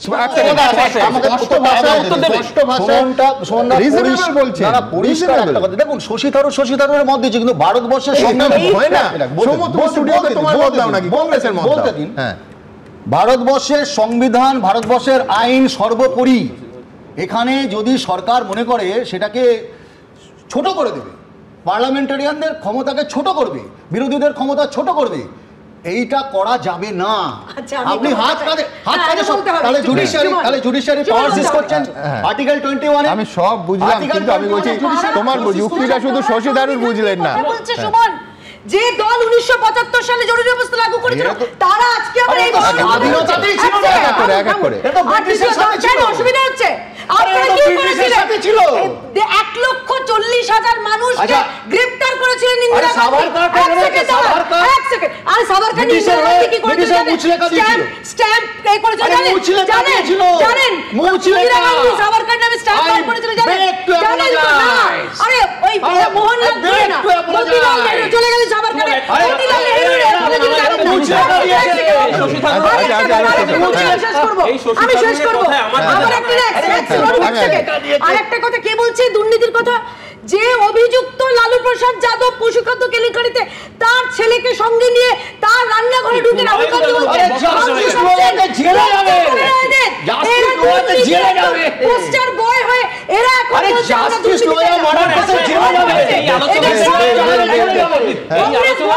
কিন্তু রান্নাঘরের কথা বলবো, অসাধারণ একটা মাটনের preparation রান্না হয়েছিল, সেটার কথা কেউ যেন আমার মনে না করিয়ে। এখনো 1.5 ঘন্টা বাকি আছে। একটা জিনিস বোঝা যাচ্ছে যে সবাই চাইছে দুর্নীতিটা রোধ হোক, দুর্নীতিগ্রস্ত নেতা হলে তার বিরুদ্ধে ব্যবস্থা হোক। ধরুন কিরকম ব্যবস্থা, একটা লোককে আমি চোর বলছি, সে 70,000 কোটি টাকা চুরি করেছে এবং আমি গোপেনলি বলছি আমরা যেদিন ক্ষমতায় আসবো তোমাকে জেলে চাকরি পিসিং করাবো, কোট আন কোট। ভদ্রলোকের নাম অজিত পাওয়ার। তারপর দেখা গেল পালা বদলালো, সে ডেপুটি সিএম হয়ে গেল, আর যে বলছে সেও ডেপুটি সিএম। এতদিন 70,000 কোটি টাকা দুর্নীতি।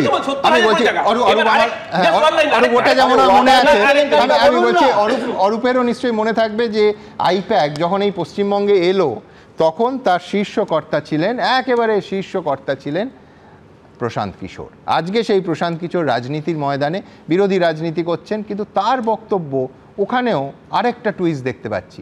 আজকের প্রশান্ত কিশোর ঠিক কি বলছেন এই বিল নিয়ে দেখাবো। क्रिमिनल बिल जो लाया जा रहा है वो इसलिए लाया जा रहा है कि जब संविधान बना होगा तब शायद संविधान बनाने वालों को, देश के निर्माताओं को इस बात का एहसास ही नहीं रहा होगा कि लोग, सत्ता में बैठे हुए लोग इतने करप्ट हो जाएंगे, इतने भ्रष्टाचारी हो जाएंगे, इतने बड़े क्रिमिनल होंगे कि वो उनको जेल जाना पड़ेगा, और उससे भी बढ़कर कि वो जेल जाने के बाद भी अपना पद नहीं छोड़ेंगे। तो मुझे लगता है कि जो बिल आ रहा है वो ठीक बिल है। সরাসরি সমর্থন অরূপ, সরাসরি না। এখানে শুধু না বলছেন সংবিধান প্রণেতারা ভাবতেই পারেননি যে আজকালকার নেতা নেত্রীরা এত দুর্নীতিগ্রস্ত হয়েছে। আমি প্রশান্ত কিশোরের মুখপাত্র নই, তার উত্তর দেওয়ার দায়িত্ব আমার নেই। উনি কি আইপ্যাকের সঙ্গে আছেন? না, আমি আসলে তো উনি বলতে একটা প্রাইভেট অর্গানাইজেশন কে আছেন আমার জানার কথা নয়। দ্বিতীয়ত আমি যেটা বলছি, আরেকটা উদাহরণ দিই সুমন। হ্যাঁ নিশ্চয়ই। আরেকজন ভদ্রলোক, তিনি শিবসেনায় যখন ছিলেন দুর্নীতিগ্রস্ত, কংগ্রেসে যখন তাকে দুর্নীতিগ্রস্ত, যাকে বলেছিল চোর জেলে ঢোকাবো, তার অ্যামাউন্ট অজিত পাওয়ারের থেকে 3 গুণ। ভদ্রলোকের নাম নারায়ণ রানে। যখন কেন্দ্রীয় মন্ত্রিসভা রিসাফল হয়, নরেন্দ্র মোদীর মন্ত্রিসভায় প্রথম রিসাফলের লিস্টের নামটা থাকে নারায়ণ রানে। আমাদের বক্তব্যটা এখানেই যে যত দুর্নীতিগ্রস্ত, যত চোর, তোমরা যাদের বলেছো বিজেপি, তারা যখন তোমার ওয়াশিং মেশিনে ঢুকছে তখন তারা ওয়াশিং মেশিনে ছাপাই হয়ে যাচ্ছে। রাজীব বন্দ্যোপাধ্যায়কে ওনারা দলে নেননি, ওনারা দলে নেননি, ওনারা টিকিট দেননি। সেদিনকে দেখুন এই দুজনের পার্টি অফিসে বিরাট বিরাট ওয়াশিং মেশিন আছে, কিন্তু আমার প্রশ্নটা একেবারে মৌলিক, যে ওয়াশিং মেশিন আছে দুটো পার্টি অফিসেই আছে আমরা জানি, কিন্তু সেটা টপ লোডিং না ফ্রন্ট লোডিং, এটা আমার কৌতূহলের প্রশ্ন থাকলো। জোকসাপাট, আমি পরে একেবারে সরাসরি প্রতিবেদনে যাব, সেটা হচ্ছে এই রাজ্যের বিভিন্ন সময় যে মন্ত্রীদের জেলে থাকতে হয়েছে তারা কে কতদিন ছিলেন, কি রেকর্ড, এবং আজকের বিলের প্রেক্ষিতে কি বক্তব্য তাদের দলের, পাশাপাশি দেখাবো। প্রধানমন্ত্রী, মুখ্যমন্ত্রী বা কোনো মন্ত্রী যদি 30 দিন জেলে থাকেন তাহলে তাকে মন্ত্রিত্ব ছাড়তে হবে, এই মর্মে লোকসভায় বিল পেশ করলেন অমিত শাহ। তাদের দাবি, জেলে বসে মন্ত্রিত্ব চালানো লজ্জার, তা বন্ধ করতেই এই বিল। যারা ভয় পাচ্ছে তাদের নিশ্চয়ই অনেক লোক আছেন তাদের মধ্যে যারা 30 দিনের বেশি জেলে থাকবেন, সেই জন্য ভয় পাচ্ছে। পাল্টা কংগ্রেসের রাজ্যসভার সদস্য আইনজীবী অভিষেক মনু সিংভি এক্স হ্যান্ডেলে লিখেছেন, ভোটে হারাতে না পেরে কোনো বিরোধী মুখ্যমন্ত্রীকে সরিয়ে দেওয়ার সেরা উপায় হবে কেন্দ্রীয় এজেন্সি দিয়ে তাদের গ্রেফতার করা এবং এইভাবে পদ থেকে সরিয়ে দেওয়া। শাসক দলের কোনো মুখ্যমন্ত্রীকে গ্রেফতার করা হবে না। বিজেপির ইন্টেনশন যদি সঠিক হতো তাহলে তো হেমন্ত বিশ্ব শর্মা, শুভেন্দু অধিকারী, অজিত পাওয়ার এরা কেউ বিজেপিতে গিয়ে পার পেয়ে যেত না। এটা তো বিজেপি যাওয়ার পরে তদন্ত বা ডাকি দূরের কথা, একটা সামান পর্যন্ত এদের বিরুদ্ধে ইস্যু করা হয়নি। রাতারাতি সব ধোয়া তুলসী পাতা হয়ে গেছে, ওয়াশিং মেশিন। এই আবহেই অনেকের মনে পড়ে যাচ্ছে 2014 সালে 12ই ডিসেম্বর চিটফান্ড কেলেঙ্কারিতে গ্রেফতার হন তৎকালীন ক্রীড়া ও পরিবহন মন্ত্রী মদন মিত্র। তারপরেও তিনি মন্ত্রী ছিলেন। মদনের কাটিসি এটাই, মদন যাবার আগে আমাকে একটা রেজিগনেশন লেটার দিয়ে গেছে, কিন্তু আমি গ্রহণ করব না, তার কারণ মদনের অ্যারেস্টটাই অন্যায়।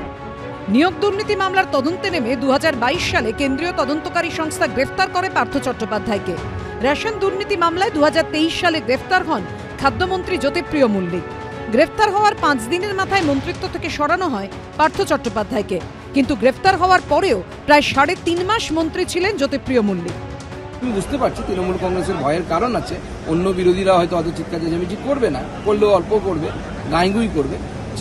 তৃণমূল গলা ফাটিয়ে চিৎকার করবে, কারণ তৃণমূল যে হারে দুর্নীতি করেছে ওই পরিমাণ দুর্নীতির জন্য তো তৃণমূলের সব নেতাদেরকেই জেলের ভেতরেই থাকার কথা। 2024 থেকে 25 জন অপোজিশন লিডার যাদের বিরুদ্ধে করাপশন অ্যালিগেশন এবং কেন্দ্রীয় তদন্তকারী সংস্থা ইনভেস্টিগেশন করছিল, 23 জন বিজেপিতে যাওয়ার পর তদন্ত থমকে গেছে। পার্লামেন্টের কোয়েশ্চেনে ফিনান্স মিনিস্ট্রির আনসার রয়েছে যে গত 10 বছরে 5892টা কেসে ইডি ইনভেস্টিগেশন করেছে। 5892টা কেস, তার মধ্যে কনভিকশন হয়েছে 8টা কেস। পার্সেন্টেজের নিরিখে 0.13%, মানে 99.9% কেস পলিটিক্যালি মোটিভেটেড। এই তরজার আবহে বুধবার জেলবন্দি পার্থ চট্টোপাধ্যায়, জ্যোতিপ্রিয় মল্লিকের প্রসঙ্গ টেনে সুর চড়িয়েছেন শুভেন্দু অধিকারীও। পার্থ, বালু সব 30 দিনের বেশি থেকেছে এবং এদের বিরুদ্ধে পিএমএলএ যে সেকশনগুলো আছে, ঢুকলে 2 বছর বেরোনোর কোনো সিন নেই। এই আতঙ্ক থেকে করছে, ভবিষ্যৎ অন্ধকার, যে পিসি চালাবে তারপরে আমি বসবো। ভাবছে এই বিল পাস হয়ে গেলে তো পিসিরও কিছু হবে না, আমারও কিছু হবে। যিনি বলছেন তিনি আইনের হাত থেকে কিভাবে বেঁচে রইলেন সেই উত্তরটা দিলে আমরা খুশি হব। কারণ সারদা কাণ্ডই বলুন, নারদা কাণ্ডই বলুন, এই শুভেন্দু অধিকারী একেবারে ভেতরের মধ্যে তিনি এই দুর্নীতিতে জড়িত। কয়েকশো কোটি টাকা নিয়েছেন, করে তারপরে তো সন্তর্পণে বিজেপিতে গিয়ে তিনি ইডি সিবিআই থেকে বেঁচে আছেন। কে নীতির কথা বলছে আর কে অনৈতিক, রাজনীতিতে বুঝে ওঠা দায়। বিজেন্দ্র সিংহ, অনির্বাণ বিশ্বাসের রিপোর্ট, এবিপি আনন্দ। দেখুন, সবটাই আমার পরবর্তী বক্তা ফিরদৌসের কাছে চেনা গল্প। কেন? সেই চাল আর কাঁকড়ের গল্প। এক্ষেত্রেও চাল আর কাঁকড় যদি সৎভাবে, নিরপেক্ষভাবে এজেন্সি আলাদা করতে পারত, তাহলে আজকে দেশ জুড়ে এই বিতর্কটাই হতো না। চাল মানে সৎ মানুষরা দেশ চালাবেন এবং কাঁকড়রা জেলে থাকবে। কিন্তু আমাদের দেশে এজেন্সি তো সুপ্রিম কোর্টের ভাষায় খাঁচাবন্দি তোতা। ভোট এলে চেগে ওঠে, ভোট চলে গেলে ঘুমিয়ে পড়ে, সেটিং না থাকলে একেবারে T20 খেলে, আর সেটিং হয়ে গেলে 5 দিনের টেস্ট। গতকালই এই অনুষ্ঠানে আমরা দেখিয়েছি যে সারদার 6টা মামলায় 11 বছরে একটাতেও ফাইনাল চার্জশিট দেয়নি সিবিআই। তো আমার প্রশ্ন, এজেন্সির যদি নিরপেক্ষতা থাকতো আর সেই নিরপেক্ষতার কারণে যদি বিশ্বাসযোগ্যতা থাকতো, তাহলে আজকের এই বিতর্ক দেশ জুড়ে এই মারাত্মক জায়গায় কি পৌঁছতে পারতো? ফিরদৌস কি বলে?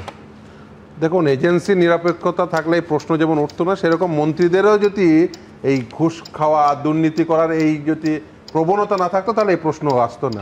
দেখুন, আমরা কেউ চাই না যে পার্থ চট্টোপাধ্যায়ের মতো মানুষ মন্ত্রীতে থাকুক, তাই তিনি মন্ত্রিত্বে থাকুক, তিনি জেলতে বন্দি থাকা অবস্থায়, বা অন্যান্য যারা দুর্নীতিগ্রস্ত মানুষ।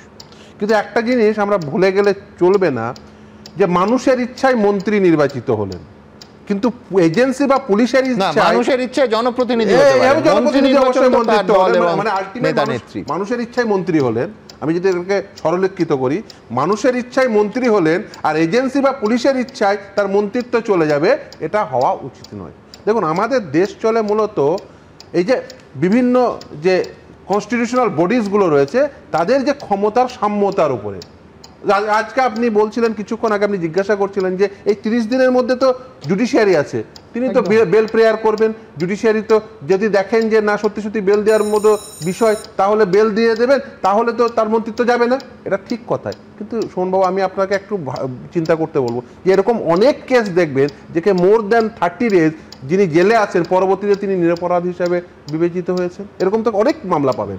তাহলে শুধুমাত্র জুডিশিয়ারির উপর ফেত রেখে কখনোই আপনি এটা বলতে পারেন না যে এই আইনটি সঠিক। তার কারণ কি? দেখুন, এই আইন কনস্টিটিউশনের বেসিক স্ট্রাকচারকে হিট করছে। কেন এই কথা বলছি? দেখুন, ওই যে বলছিলাম, আবার ফিরে যায় আমার বেসিক কথায়, মানুষের ইচ্ছায় মন্ত্রী হচ্ছে আর একজন এক্সিকিউটিভের ইচ্ছায়, অর্থাৎ একজন এজেন্সির ইচ্ছায় তার মন্ত্রিত্ব চলে যাবে, এটা হওয়া উচিত নয়। অর্থাৎ পুলিশ রাজ তৈরি হবে। কেন এই পুলিশ রাজ তৈরি হবে এই কথা বলছি? দেখুন, আমি যদি পরপর ঘটনাক্রমগুলোকে আমি উল্লেখ করি, দেখুন আমাদের কি করা হলো, প্রথমে ক্রিমিনাল লতে পরিবর্তন আনা হলো। কি পরিবর্তন আনা হলো? আগে পুলিশ কাস্টাডি ম্যাক্সিমাম 15 ডেজ ছিল, এখন নতুন আইন সংশোধন করে সেই পুলিশ কাস্টাডির পরিমাণ বাড়ানো হলো। আমরা বলছি ডিকলোনাইজেশন করা হলো, কিন্তু অ্যাকচুয়ালি ডিকলোনাইজেশনের নামে রিকলোনাইজেশন করা হলো। তার কারণ পুলিশ রাজ তৈরি করতে। এখন একজন প্রধানমন্ত্রী বা একজন মুখ্যমন্ত্রী বা একজন মন্ত্রী, তার মন্ত্রিত্ব থাকবে কি থাকবে না এটা ডিপেন্ড করবে একজন এজেন্সির ইচ্ছার উপরে, সুইট উইলের উপরে। এইটা হলে কিন্তু একটা ড্রাকোনিয়ান ল হবে সেটি, এবং ভারতবর্ষের যে গণতন্ত্র, এই জুডিশিয়ারি, এই তোমারটা বটম লাইন এই দাঁড়ায় যে আমি তদন্তকারী সংস্থা, সেটা রাজ্যের হতে পারে, কেন্দ্রের হতে পারে, আমি তাদের ওপর বিশ্বাস রাখতে পারছি না। আমি জুডিশিয়ারির ওপর আমি ভেবেই নিচ্ছি যে তার জামিন পাওয়া বা না পাওয়াটা ফ্যাক্টর নয়, সেখানে ভরসা রাখতে পারছি না। তাহলে মানুষ দুর্নীতির তদন্তে, হাই প্রোফাইল দুর্নীতির তদন্তে কিসের ওপর ভরসা রাখবে? দেখুন, আলটিমেট ভরসা রাখতে হবে মানুষের উপরে। কারণ মানুষ যদি ঠিক করেন যে তিনি দুর্নীতিগ্রস্তকেই নির্বাচিত করবেন, তাহলে তার ফল কিন্তু মানুষকেই ভোগ করতে হবে। অতএব বিচার যদি সঠিক করতে হয় তাহলে সর্বপ্রথম ডেঙ্গির জন্য কলকাতার নাগরিকরা দায়ী। মানুষ বিচার করবে যে মানুষের থেকে আর্থিক এবং ক্ষমতার চূড়ান্ত স্তরে অবস্থিত নেতা নেত্রীরা, জনপ্রতিনিধিরা, তাদের বিচার ইন্ডিভিজুয়াল মানুষ করবেন। মানে মানুষ অনেকভাবে প্রভাবিত হন, সবটাই ওটা ছাড়া উচিত। আমি মানুষের উপর ভরসা হারাচ্ছি না, তার কারণ 77-এ মানুষই ইন্দিরা গান্ধীকে ঘাট ধাক্কা দিয়ে ক্ষমতা থেকে সরিয়ে দিয়েছিল, আবার 80টা ফিরিয়ে এনেছিল। কিন্তু আমি বলছি মানুষের ওপর দুর্নীতি করেছেন বা করেননি, সেক্ষেত্রে মানুষ বিচার করবে। এটা মানে মানুষের ওপর বাড়তি বোঝা চাপিয়ে দেয় না। আমি বলি মন্ত্রিত্ব যাওয়াটা, আপনি মন্ত্রিত্ব যাওয়ার প্রশ্নে যদি একজন মন্ত্রীকে তার মন্ত্রিত্ব থাকবে কি থাকবে না, এটা যদি একটা ইনভেস্টিগেটিভ এজেন্সির তার সুইট উইলের উপর নির্ভর করে, তাহলে যেটা হবে সেটা হচ্ছে মানুষের ইচ্ছাকে, মানুষের যে ইচ্ছার উপরে সেটাকে অমর্যাদা করা হয়। গণতন্ত্রে এটা হওয়া উচিত নয় বলে আমার ব্যক্তিগত অভিমত। এবং দ্বিতীয় আরেকটি কথা বলে আমি শেষ করব, সেটা হচ্ছে কিছুক্ষণ আগেই তিনি প্রাক্তন বিচারপতিও বটে, তিনি বলছিলেন যে একজন সরকারি কর্মচারী 48 ঘন্টা থাকলে তিনি সাসপেন্ড হয়, ডিম সাসপেনশন বলা হয়। আমি মনে করি এটা থাকা উচিত নয়। কেন মনে করি? তার কারণ আপনি জানেন এর অপব্যবহার সব থেকে বেশি হয়। তার কারণ অনেক সরকারি কর্মচারী আছেন, অনেক শিক্ষক আছেন যারা কোনো কিছু করেন না, শুধুমাত্র মিথ্যা মামলার উপর ভিত্তি করে ডিম সাসপেনশন হয়। আমি তোমার সঙ্গে 300% একমত। কিন্তু আমার আবার পাল্টা প্রশ্ন যে ভাবুন, এইখানে হচ্ছে আমাদের আইনের সীমাবদ্ধতা এবং পাবলিক লাইফের সমস্যা। সেটা হচ্ছে আমরা কিন্তু এই আইনটা, যেটা সরকারি কর্মচারীদের 48 ঘন্টা থাকলে তিনি বাধ্যতামূলকভাবে সাসপেন্ড হতেন, সেটা নিয়ে আলোচনা করতাম না যদি না রাজনীতিবিদরা আজকের এই বৃহত্তর গোটা দেশের একটা বিলকে কেন্দ্র করে এই বিতর্কটা হতো? আমি বলছি যে আমি ফিরদৌসের সঙ্গে আবার একমত হচ্ছি যে বহু ক্ষেত্রে সম্পূর্ণ অকারণে একজন সরকারি কর্মচারীকে সাসপেন্ড হতে হয়, কিন্তু সেটা কোনো দিন আমাদের রাজনীতিবিদরা ভেবে সেই নিয়মটাকে পাল্টানোর কথা ভেবেছেন? সেই আইনটাকে স্পর্শ করার স্পর্ধা অথবা সদিচ্ছা দেখিয়েছেন?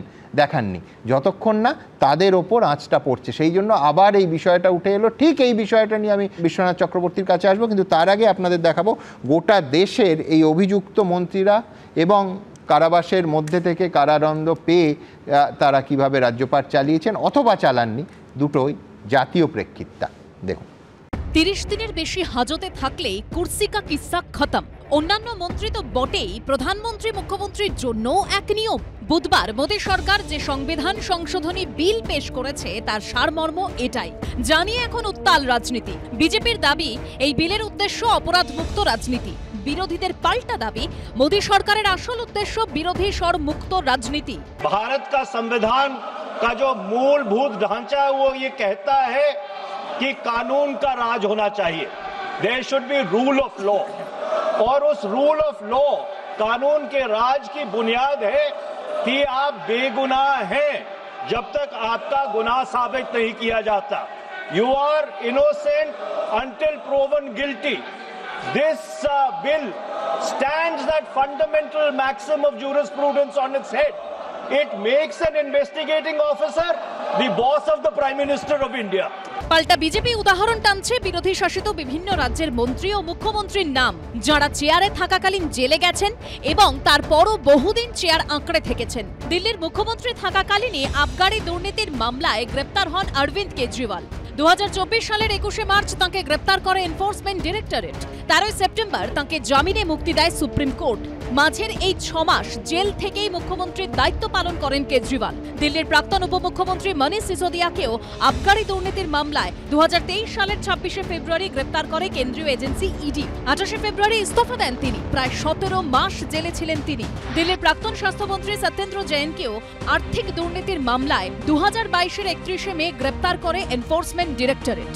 2023 সালের 28শে ফেব্রুয়ারি ইস্তফা দেন তিনি। 2 বছর 4 মাস হাজতে থাকার পর 2024 সালের 19শে অক্টোবর তিনি জামিনে মুক্তি পান। শুধু আম আদমি পার্টি নয়, আর্থিক তছরূপের মামলায় 2023 সালের 14 জুন তামিলনাড়ুর প্রাক্তন মন্ত্রী সেন্থিল বালাজিকে গ্রেপ্তার করেছিল এনফোর্সমেন্ট ডিরেক্টরেট। তারপরও 8 মাস মন্ত্রীর পদ ছাড়েননি তিনি। 15 মাস পর জেল থেকে ছাড়া পান সেন্থিল বালাজি। আমরা দেখলাম কেজরিওয়ালজির ক্ষেত্রে তিনি জেলের ভেতরে বসেই সরকার চালানোর একটা চেষ্টা চালিয়েছিলেন। কোনো নিয়ম নেই। এই নিয়মটা বা এই আইনটা আনা হচ্ছে স্বচ্ছতা রাখার জন্য। দিল্লিতে দেখলেন কি হলো, সত্যেন্দ্র জৈনকে তারা জেলে দিল 4 বছর পরে। সিবিআই বলছে যে আমাদের কাছে কোনো প্রুফ নেই। আজকে এনফোর্সমেন্ট ডিরেক্টরেটের কনভিকশন রেট 1%। তা ওরা আজকে যে কোনো কাউকে অ্যারেস্ট করে। রাজনীতিকে অপরাধমুক্ত করার দাবি দীর্ঘদিনের, কিন্তু মোদী সরকারের এই বিলের আসল উদ্দেশ্য কি? শাসক বিরোধী বাকযুদ্ধে জোরালো হচ্ছে প্রশ্ন। বিজেন্দ্র সিংহ, অনির্বাণ বিশ্বাসের রিপোর্ট, এবিপি আনন্দ। দেখুন, আপনারা জানেন যে বহু সংবিধান বিশেষজ্ঞ, আইনজ্ঞ, প্রাক্তন বিচারপতিদের সঙ্গে এই বিল নিয়ে আমরা কথা বলেছি। অবসরপ্রাপ্ত বিচারপতি জাস্টিস অশোক কুমার গাঙ্গুলি এই নিয়ে কি বলেছেন দেখাবো। বিতর্কের কারণটা কি? বিলটা তো হয়েছে জনপ্রতিনিধি যারা, তাদের মধ্যে দুর্নীতিটা রোধ করার জন্য।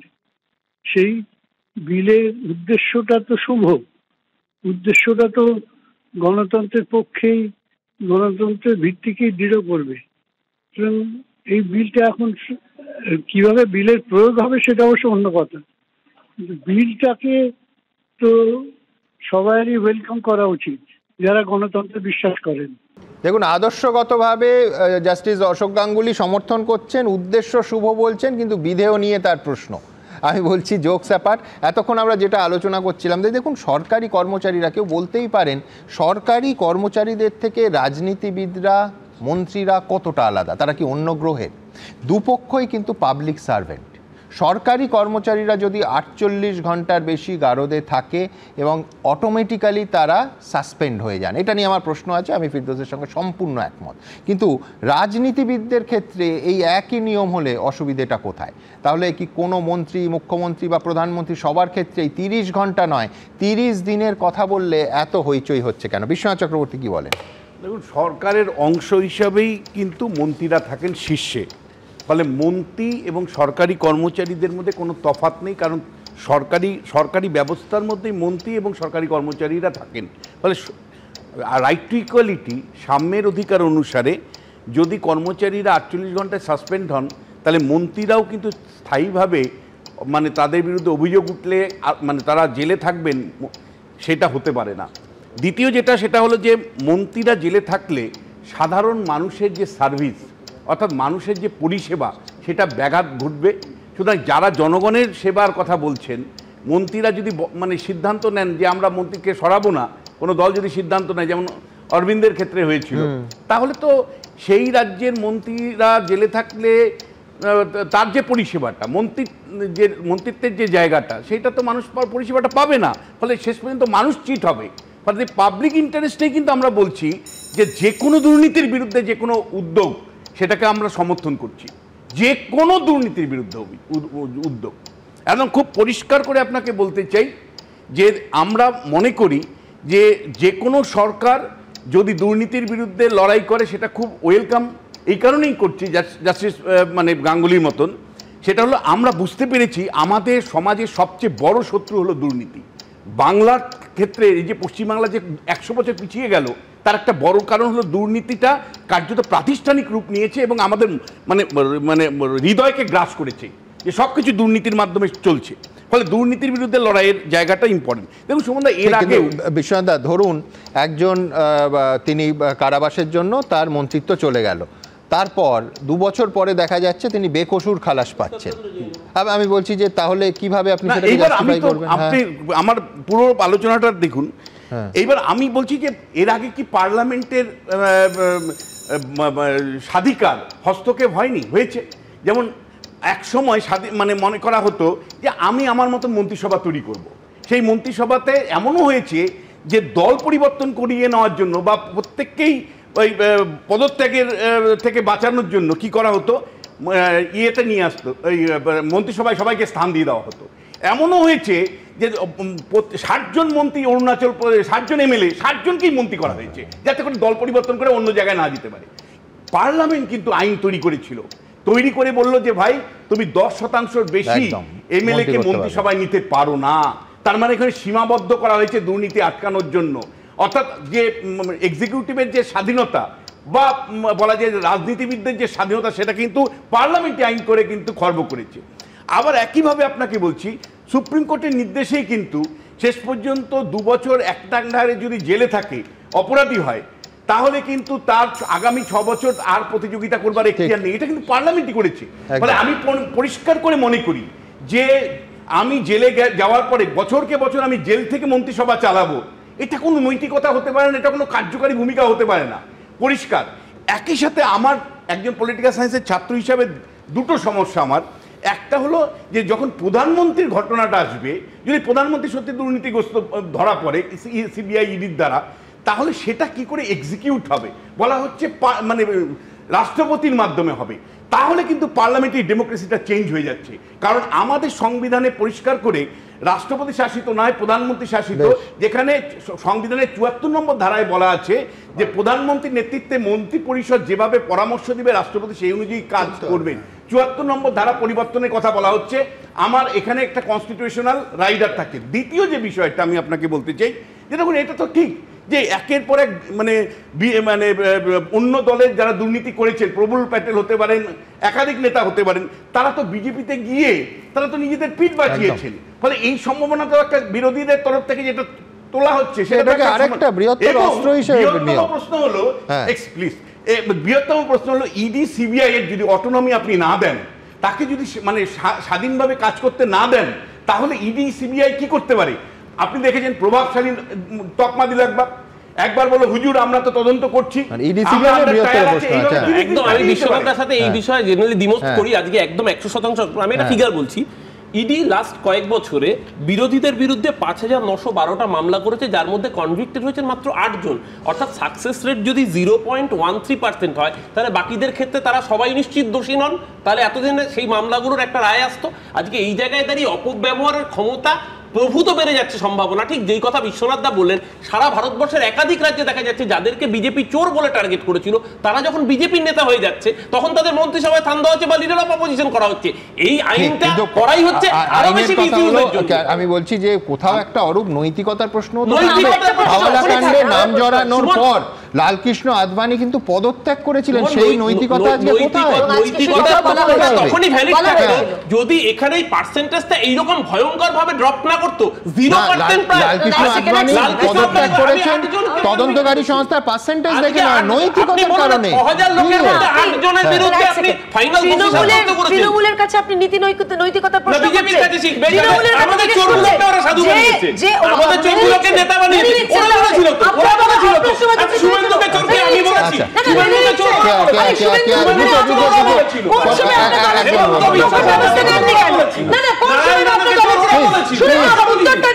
শুভেন্দু অধিকারীকে নিয়ে এত এদের যাবতীয় বক্তব্য, যাবতীয় আক্রমণ, আমি জিজ্ঞাসা করছি আরে আমি বলছি এখন তো আক্রমণ করছো। শুভেন্দু অধিকারীর বিরুদ্ধে যেই সময়কার অভিযোগ, সেই সময় শুভেন্দু অধিকারী কোন দলে ছিলেন? তৃণমূলে ছিলেন। তারা চাকরি ছিল 2020 পর্যন্ত শুভেন্দু অধিকারীর বিরুদ্ধে মনে হয়নি। যে উনি ভারতীয় জনতা পার্টি দিলেন তখন কি মনে পড়লো?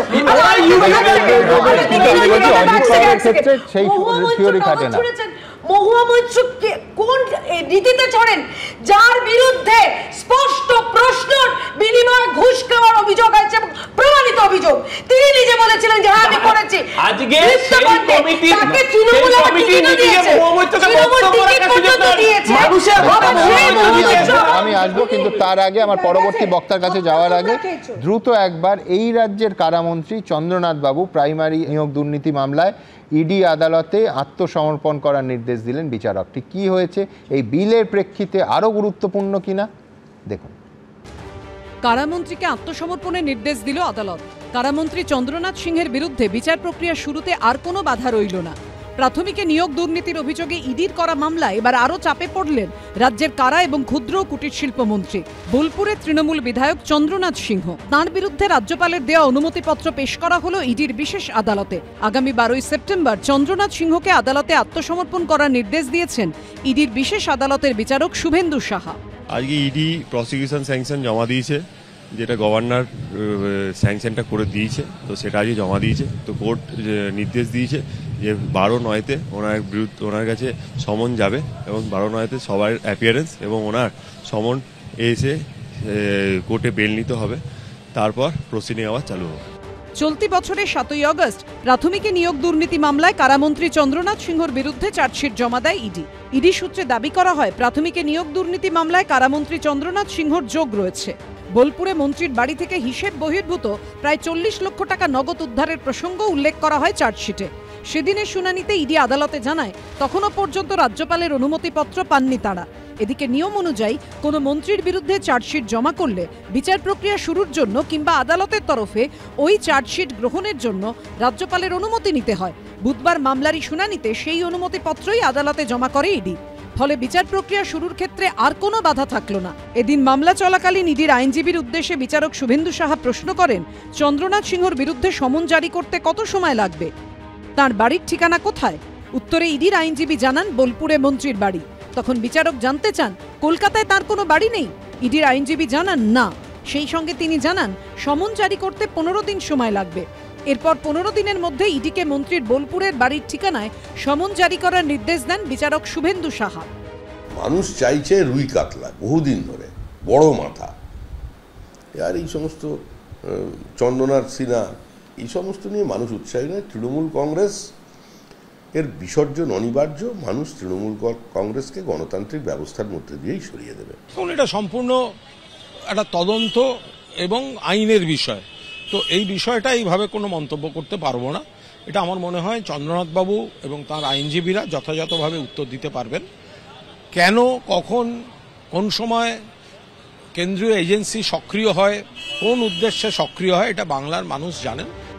যদিও সেটিংয়ের তত্ত্ব উঠে আসছে সিপিএম এর মুখে। একাধিকবার রাজ্যের মন্ত্রী ডেকেছে, মন্ত্রী যায়নি। আসলে দিল্লি একটা এরকম কোনো খেলা করছে কি, একটু ধরে রাখলাম তারপর ছেড়ে দিলাম, তারপর আমার কন্ট্রোলে থাকো। কার্যত তৃণমূল যে অন্যায় এবং অপরাধের মধ্য দিয়ে কার্যত স্পষ্ট হয়ে যাচ্ছে তার অপরাধগুলো প্রমাণিত হচ্ছে, তারপরেও ছাড় পাচ্ছে। কারণ দিল্লিতে এই সংস্থাগুলোর মাথায় আছে বিজেপির নেতারা। বিজেপি চায় না তৃণমূল বিপদে পড়বে। এর আগে প্রাথমিক নিয়োগ দুর্নীতি মামলায় প্রাক্তন শিক্ষামন্ত্রী পার্থ চট্টোপাধ্যায়কে গ্রেফতার করে ইডি। গ্রেফতার করা হয় সুজয় কৃষ্ণ ভদ্র ওরফে কালীঘাটের কাকুকে। আর এবার সেই মামলার চার্জশিটে নাম জুড়ল কারামন্ত্রী চন্দ্রনাথ সিংহর। প্রকাশ সিনহা, বাচ্চু দাস ও উজ্জ্বল মুখোপাধ্যায়ের রিপোর্ট, এবিপি আনন্দ।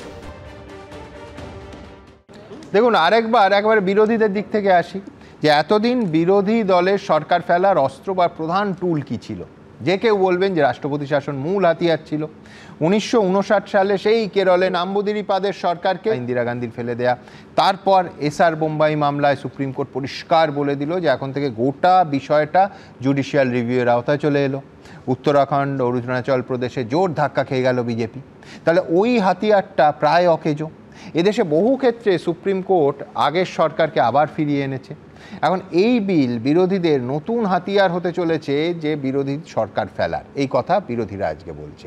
এই আশঙ্কা কতটা বাস্তবসম্মত, সেই প্রশ্নে আসব কলকাতা বিশ্ববিদ্যালয়ের প্রাক্তন রেজিস্ট্রার রাজাগোপাল ধর চক্রবর্তীর কাছে। সুমন, দেখো যে ভারতবর্ষের সংবিধান যখন তৈরি হয়েছিল, সংবিধান যারা রচনা করেছিলেন তারা ভেবেছিলেন যে স্বাধীনতার যে ভ্যালুসগুলো আছে সেগুলো চিরকাল থাকবে, কিন্তু অচিরেই নষ্ট হয়ে যাবে বুঝেনি। অপরাধীরা রাজনীতিতে ঢুকে পড়বে, যারা দুর্নীতিপরায়ণরা বিরাটভাবে রাজনীতিতে আসবে, তারা সেটা হয়তো বুঝে উঠতে পারেনি। তাই বারে বারেই শুদ্ধিকরণের প্রয়োজনটা হয়। শুদ্ধিকরণের প্রয়োজন আমরা দেখেছি সারা বিশ্বেই। কমিউনিস্ট দলের লোকজন এখানে রয়েছেন, চীনে বহুবার আমায় যেতে হয়েছে। সিপিএসইউ সোভিয়েত ইউনিয়নেও আমরা দেখেছিলাম, সেখানেও পার্জিং হচ্ছে, সরিয়ে দেওয়া হচ্ছে দুর্নীতির দায়ে যারা আছে। সুতরাং দুর্নীতির দায়ে কেউ শাস্তি পাক, অপরাধীর জন্য কেউ শাস্তি পাক, তাকে রক্ষা করার জন্য আমি এখানে এসে বুক ফাটাবো, চিৎকার করব, এটা আমি বুঝে উঠতে পারছি না। কেননা আমাদের প্রত্যেকেই বুঝতে হবে যে অপরাধীকরণ যারা যারা যারা প্রশাসনে আসছেন, মন্ত্রিত্ব করছেন, তাদের মধ্যে একটা ব্যাপকভাবে অপরাধীকরণ ঢুকে গেছে, দুর্নীতি ঢুকে গেছে। যে বিলটা এসেছে সেটা বলছে এমন অপরাধ যেটার 5 বছর পর্যন্ত সাজা হতে পারে। এটা কিন্তু কোনো এজেন্সি নিয়ে কথা বলছে না।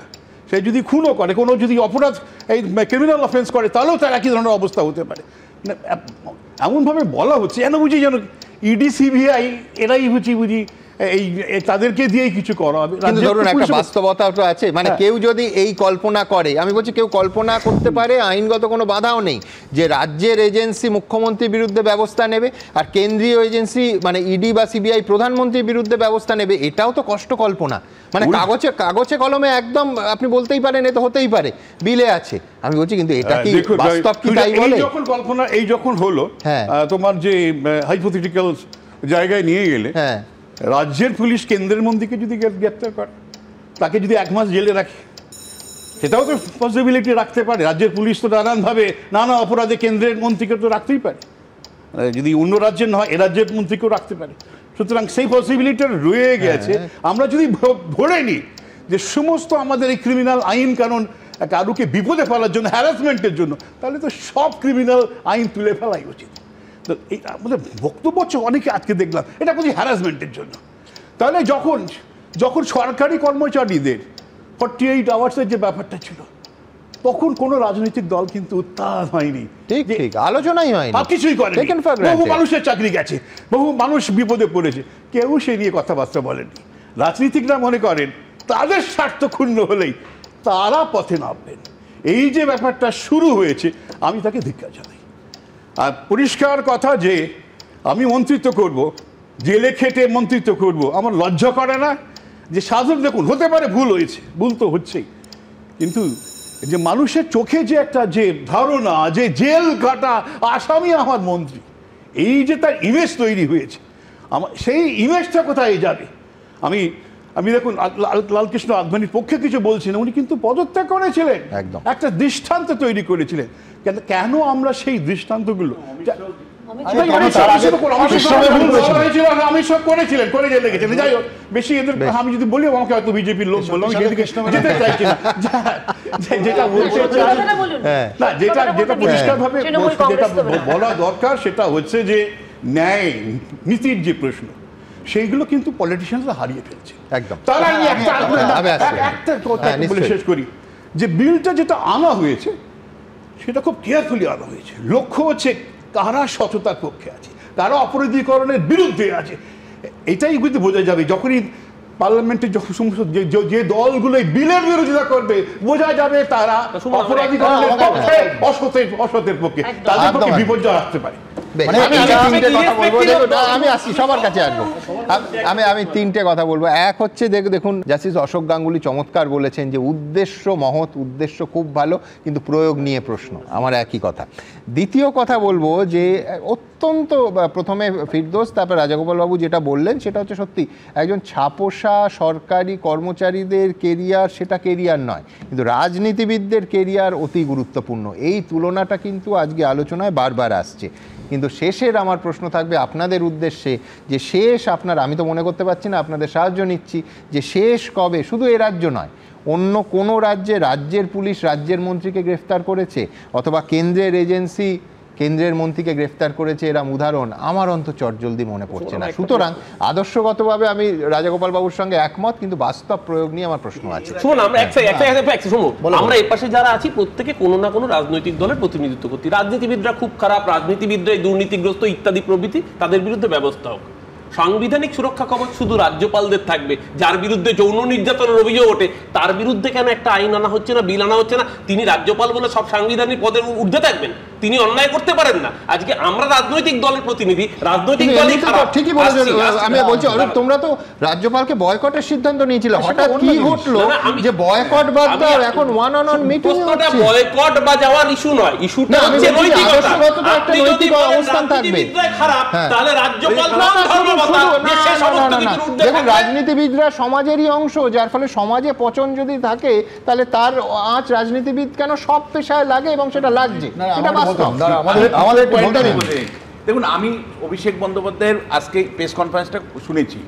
আমার মনে হয় চ্যারিটি বিগিনস অ্যাট হোম। দেখুন, দিনের পর দিন নিরাপদ সর্দার শুধু নয়, আপনি সুমন দে দিনের পর দিন মিথ্যা মামলায় জর্জরিত হয়েছেন, কোর্টের থেকে মুক্তি পেয়েছেন।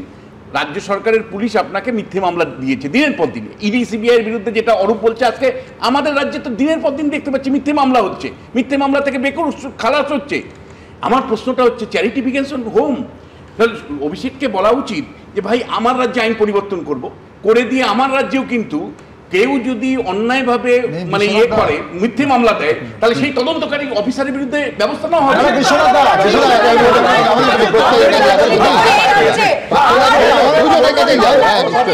আমি আবার বলছি যে দেখুন, প্রথম হচ্ছে যে আমি ফিরদৌস যখন বলছিলেন আমার পয়েন্টটা আসছে মাথায়। এক হচ্ছে যে যদি ইনভেস্টিগেটিং এজেন্সির সততা নৈতিকতার উপর নির্ভর করে এই আইনের বাস্তবায়ন কেমন হবে, তাহলে ভারতবর্ষে এর চেয়ে বড় দুর্দিন নেই। আমি গত সপ্তাহের কথা আপনাকে বলছি যে আপনার স্টুডিওতে করেছেন আমার ইউনিভার্সিটির ছাত্র, প্রাক্তন ছাত্র হিন্দল মজুমদার, তাকে দিল্লি এয়ারপোর্টে নামার পর লুক আউট নোটিশ জারি করে তাকে হচ্ছে যে 5 দিন ধরে হেফাজতে রেখেছে। এবার 5-এর বদলে যদি 50 দিন হতো, এবং ধরে নিন যে এই হিন্দলের বদলে অন্য কেউ হতো, তার স্কলারশিপ, তার স্টুডেন্টশিপ যদি কোয়েশ্চেন হতো, আমি বলছি এই প্রতিহিংসার রাজনীতি যখন দেশে চলে ইনভেস্টিগেটিং এজেন্সিগুলো তরফ থেকে, এবং তাকে ওসামা বিন লাদেন তুলনা করা হচ্ছে। আচ্ছা, এবার 2 নম্বর হচ্ছে যে আমি এটা একমত, সিবিআই ইডি ব্যর্থ, এটা ঠিক, কিন্তু আবার বলছি সিবিআই ইডি ব্যর্থ হয়েছে। সিবিআই ইডি ব্যর্থ, এ নিয়ে সন্দেহ নেই, কিন্তু লার্জেস্ট বেনিফিশিয়ারি এই রাজ্যে সিবিআই ইডির ব্যর্থতার কারা? তৃণমূল কংগ্রেস, যারা যুক্ত ছিল এবং সবাই অভিযুক্ত, যারা ফলাফলটা ঘুরে বেড়াচ্ছে। আমি বলছি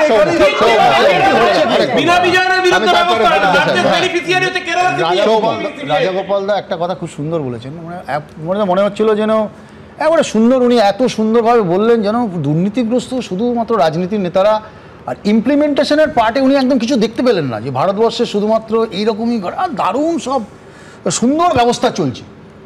দুর্নীতি ছেড়ে দিন, রাজ্য সরকারের পুলিশ অ্যারেস্ট করবে মুখ্যমন্ত্রীকে, আর কেন্দ্রীয় সরকারের পুলিশ ইডি অ্যারেস্ট করবে প্রধানমন্ত্রীকে। মানে এরপরে আপনি ঘণ্টাখানেক সঙ্গে সুমন ছেড়ে দিয়ে পোগো দেখুন, ভারতবর্ষে পোগো দেখুন, সিরিয়াল দেখুন, খুব ভালো লাগবে। হ্যাঁ, ওটা তো আপনারাই শুরু করেছেন।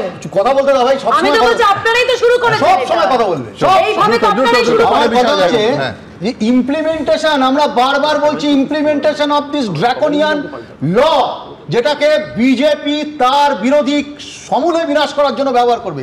যতই সাধু সাজুন, এ রাজ্যে একটার পর একটা মামলা দিয়ে বিরোধীদের ধ্বংস করা হয়। ধ্বংস করা হয়।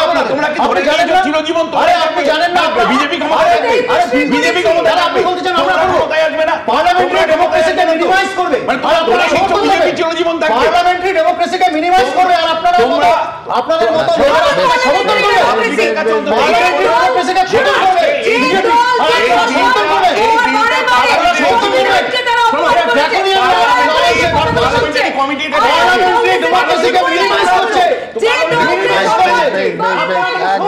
দুপক্ষকেই আমি থামালাম।